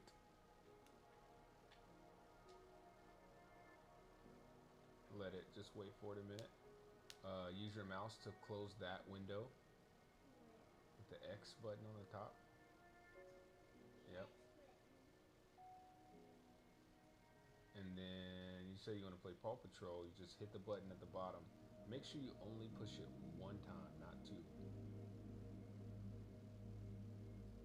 Yep. You know? You have another Xbox controller. I got one. Emmett, come get the batteries at the charger. Out the wall. Yeah, just pull the batteries, both of them out. Watch your head. I said watch your head. The desk.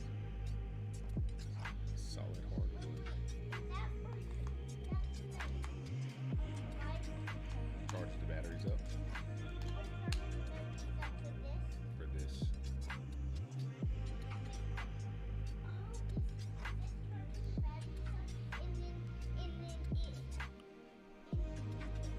Yeah, like you know, the PlayStation, you hook it up to a charger cable in the PlayStation. The Xbox, I only have the battery powered one.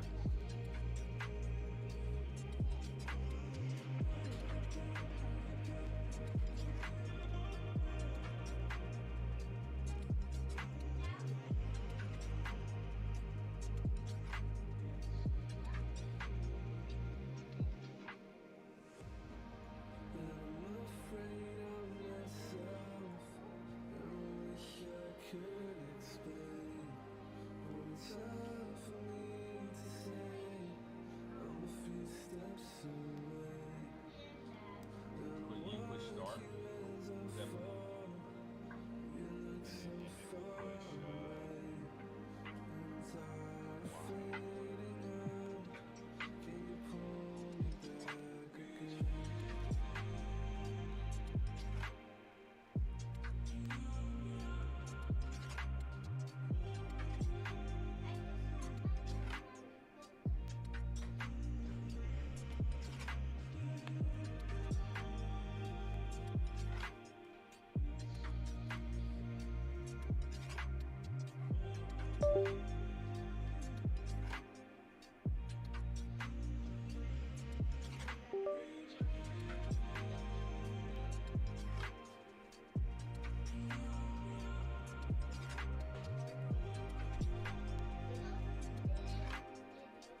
What are y'all talking about?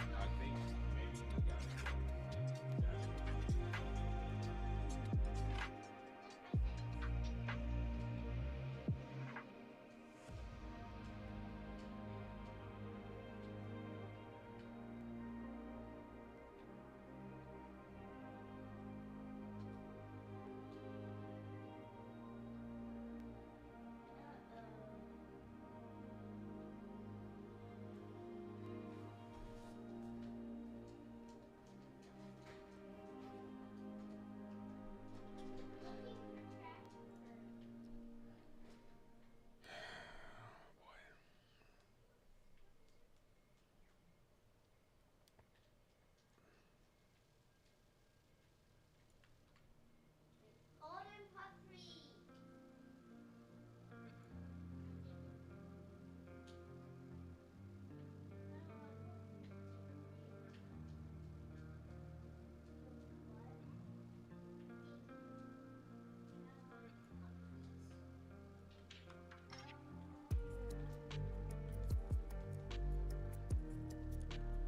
Hmm.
On a mission. Oh no, humdinger. That humdinger.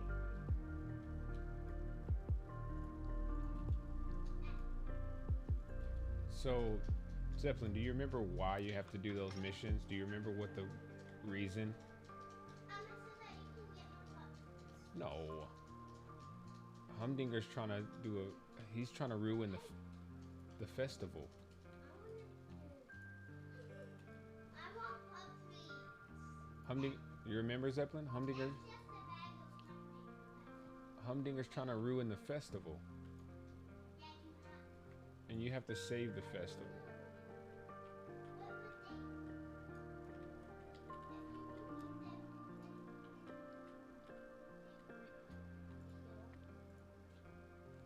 What? There's no killing.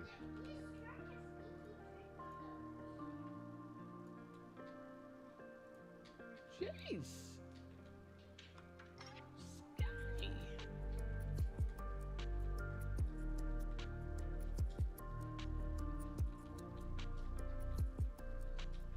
Oh yeah.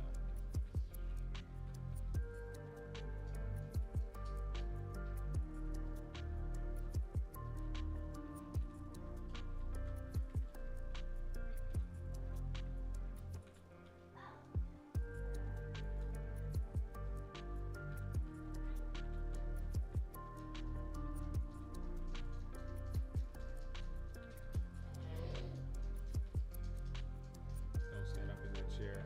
And I got it. don't stand up in the chair, okay? You hear me, buddy?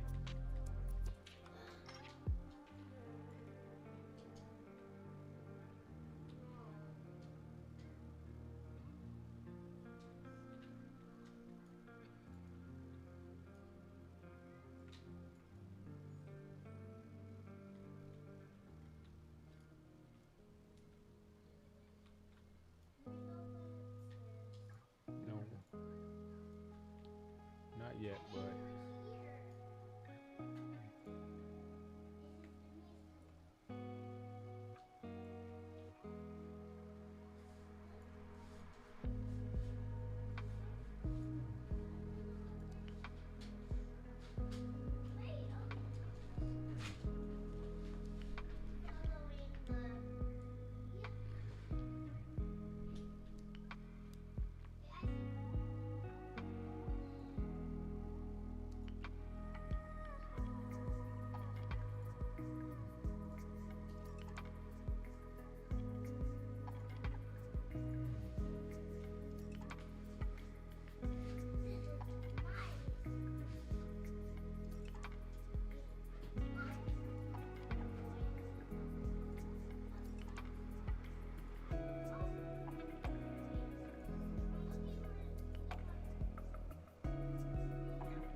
well, Zeppelin beat the game one time before, a long time ago.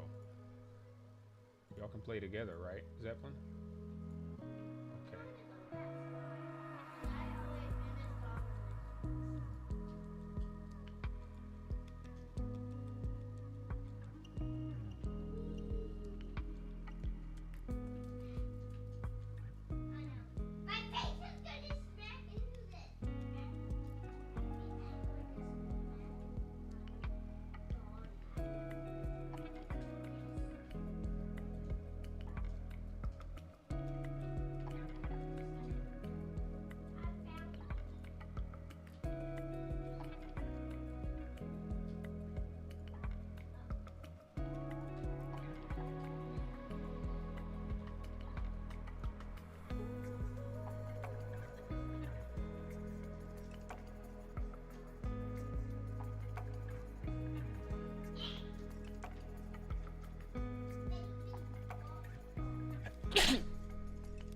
Excuse me.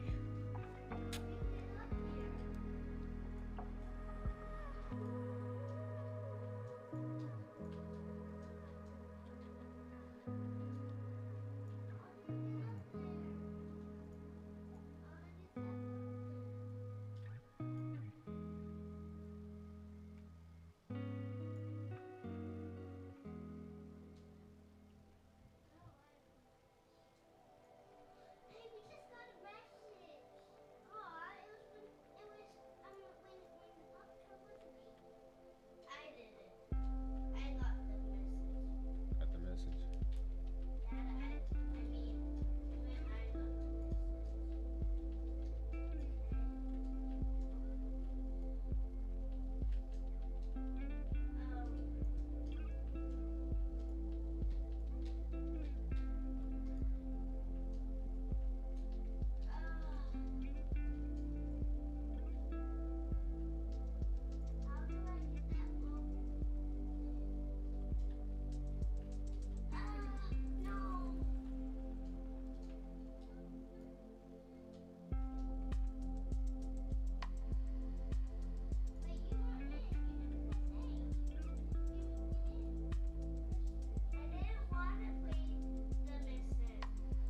Well, that's what Paw Patrol's for, is playing the missions.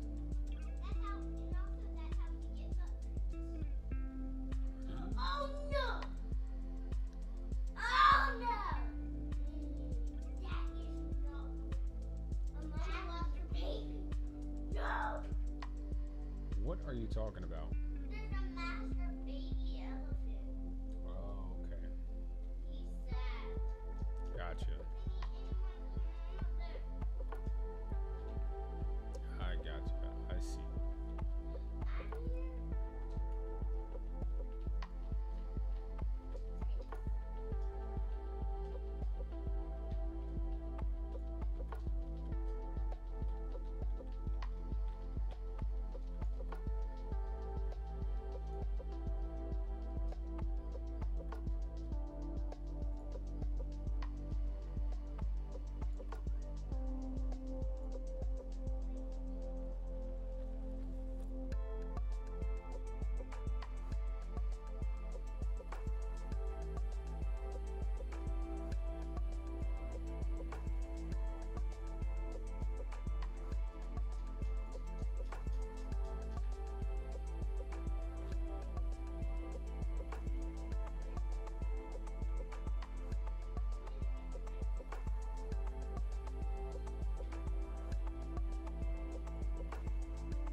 You guys know what you're doing.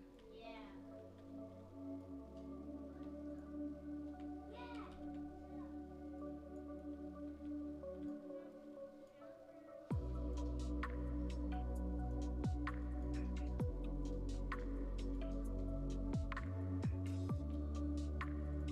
Emmett, sit down in that chair.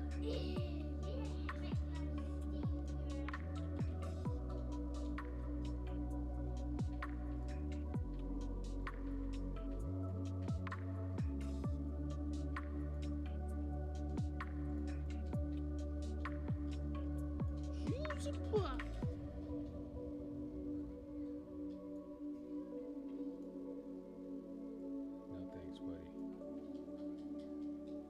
Don't lose your access to your computer because you guys feel like being a little weird. Okay? Weird. Yeah, you know, I have to do is say the weird stuff. Said we're having spaghetti and pizza. Did y'all hear that?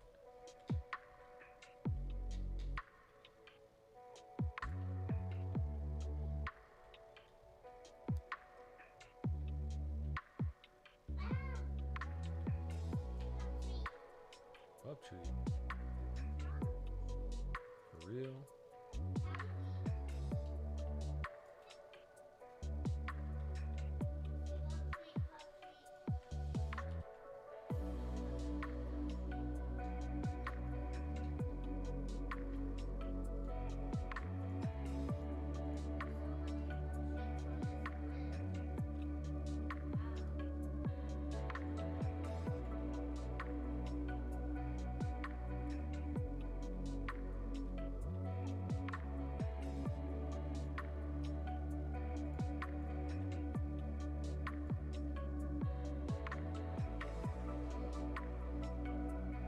Somebody sounds like they're getting frustrated over there. Y'all good? You can get a sticker. What? What kind of sticker are you trying to get? Just any kind of sticker? You just want a sticker.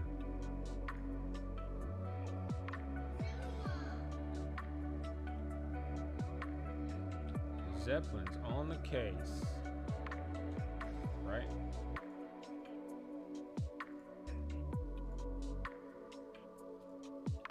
You sure about that?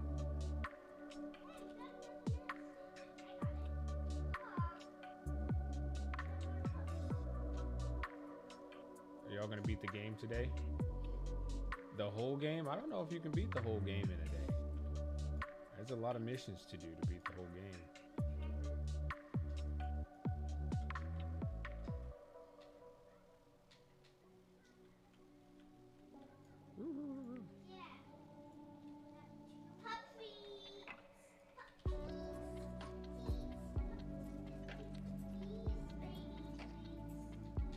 That's enough.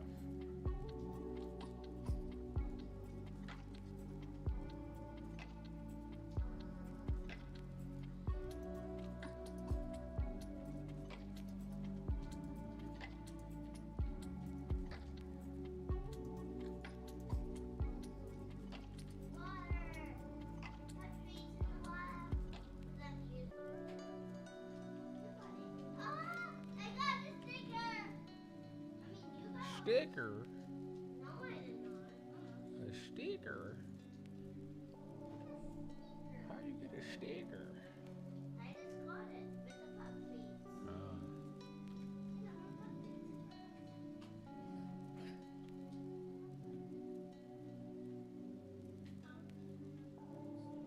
Wait, I found some. Excuse me. I found some puppies. Oh, excuse me again. Burping like crazy.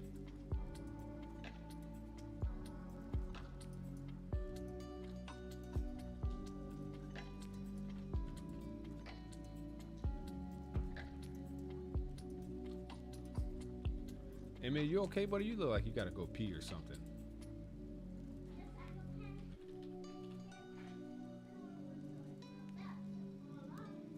Oh.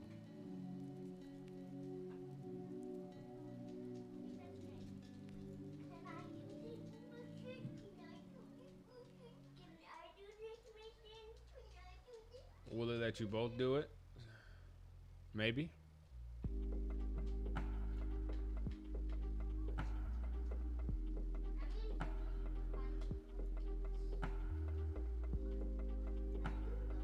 What? What is this?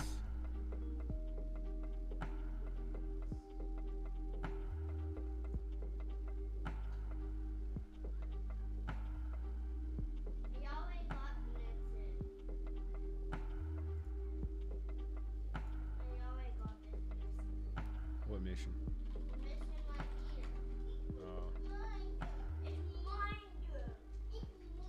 Are y'all sure about that? You sure about that?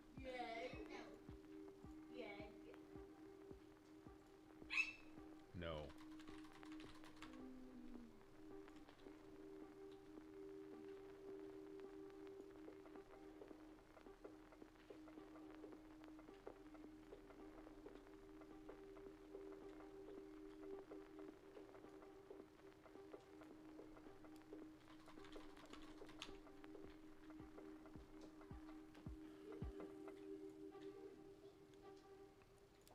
A what?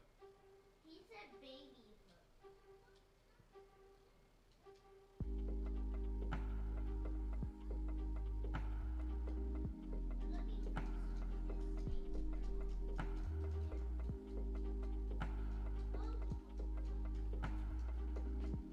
Don't touch my computer or you'll get footprints on mine.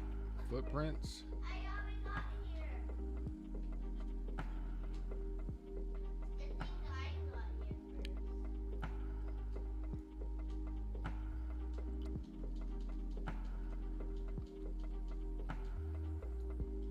I think I need to find another steel texture. Steel material.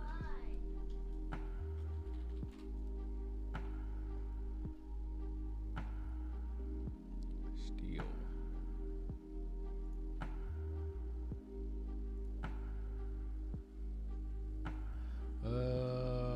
Compatibility, Unreal Engine. I guess that doesn't really matter. Saved in library, coated steel. I need something that's like a little bit more blacker.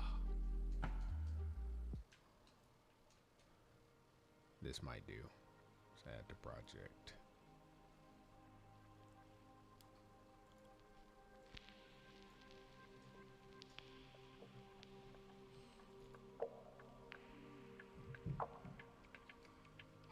Base color tint.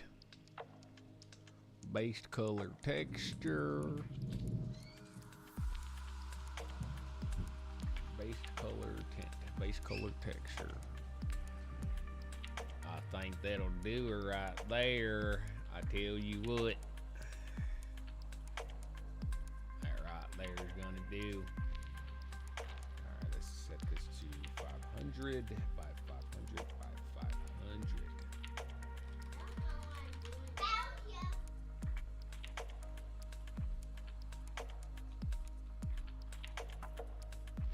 What? A crab? I got something. You got a gift? Yeah. I mean, no. Oh.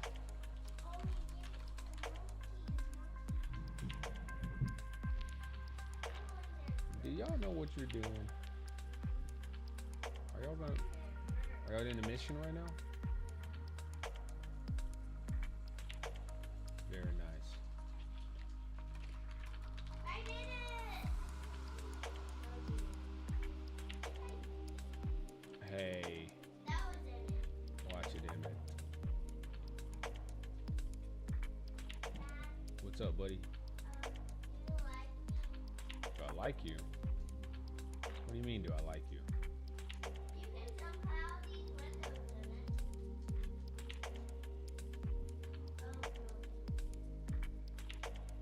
I like your good behavior that you've had.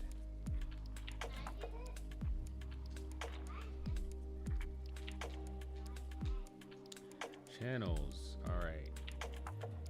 What's up, YouTubers? We got one person on Twitch, one person, two people on YouTube. I'm wondering if it's a subscriber. How do you get out there? A wobble. A wobble cat.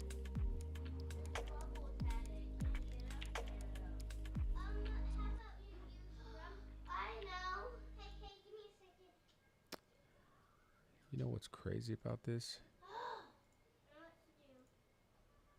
Wait a second.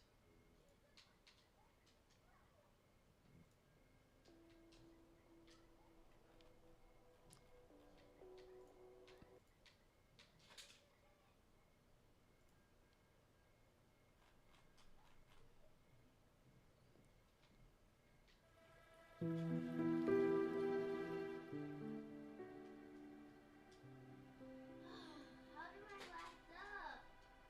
Thought that was the last thing. Thought it was a what? Last thing that you tried. Ah, holiday hoobity wuddy.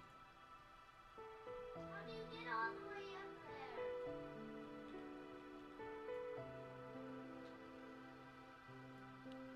Holiday hoobity wuddy.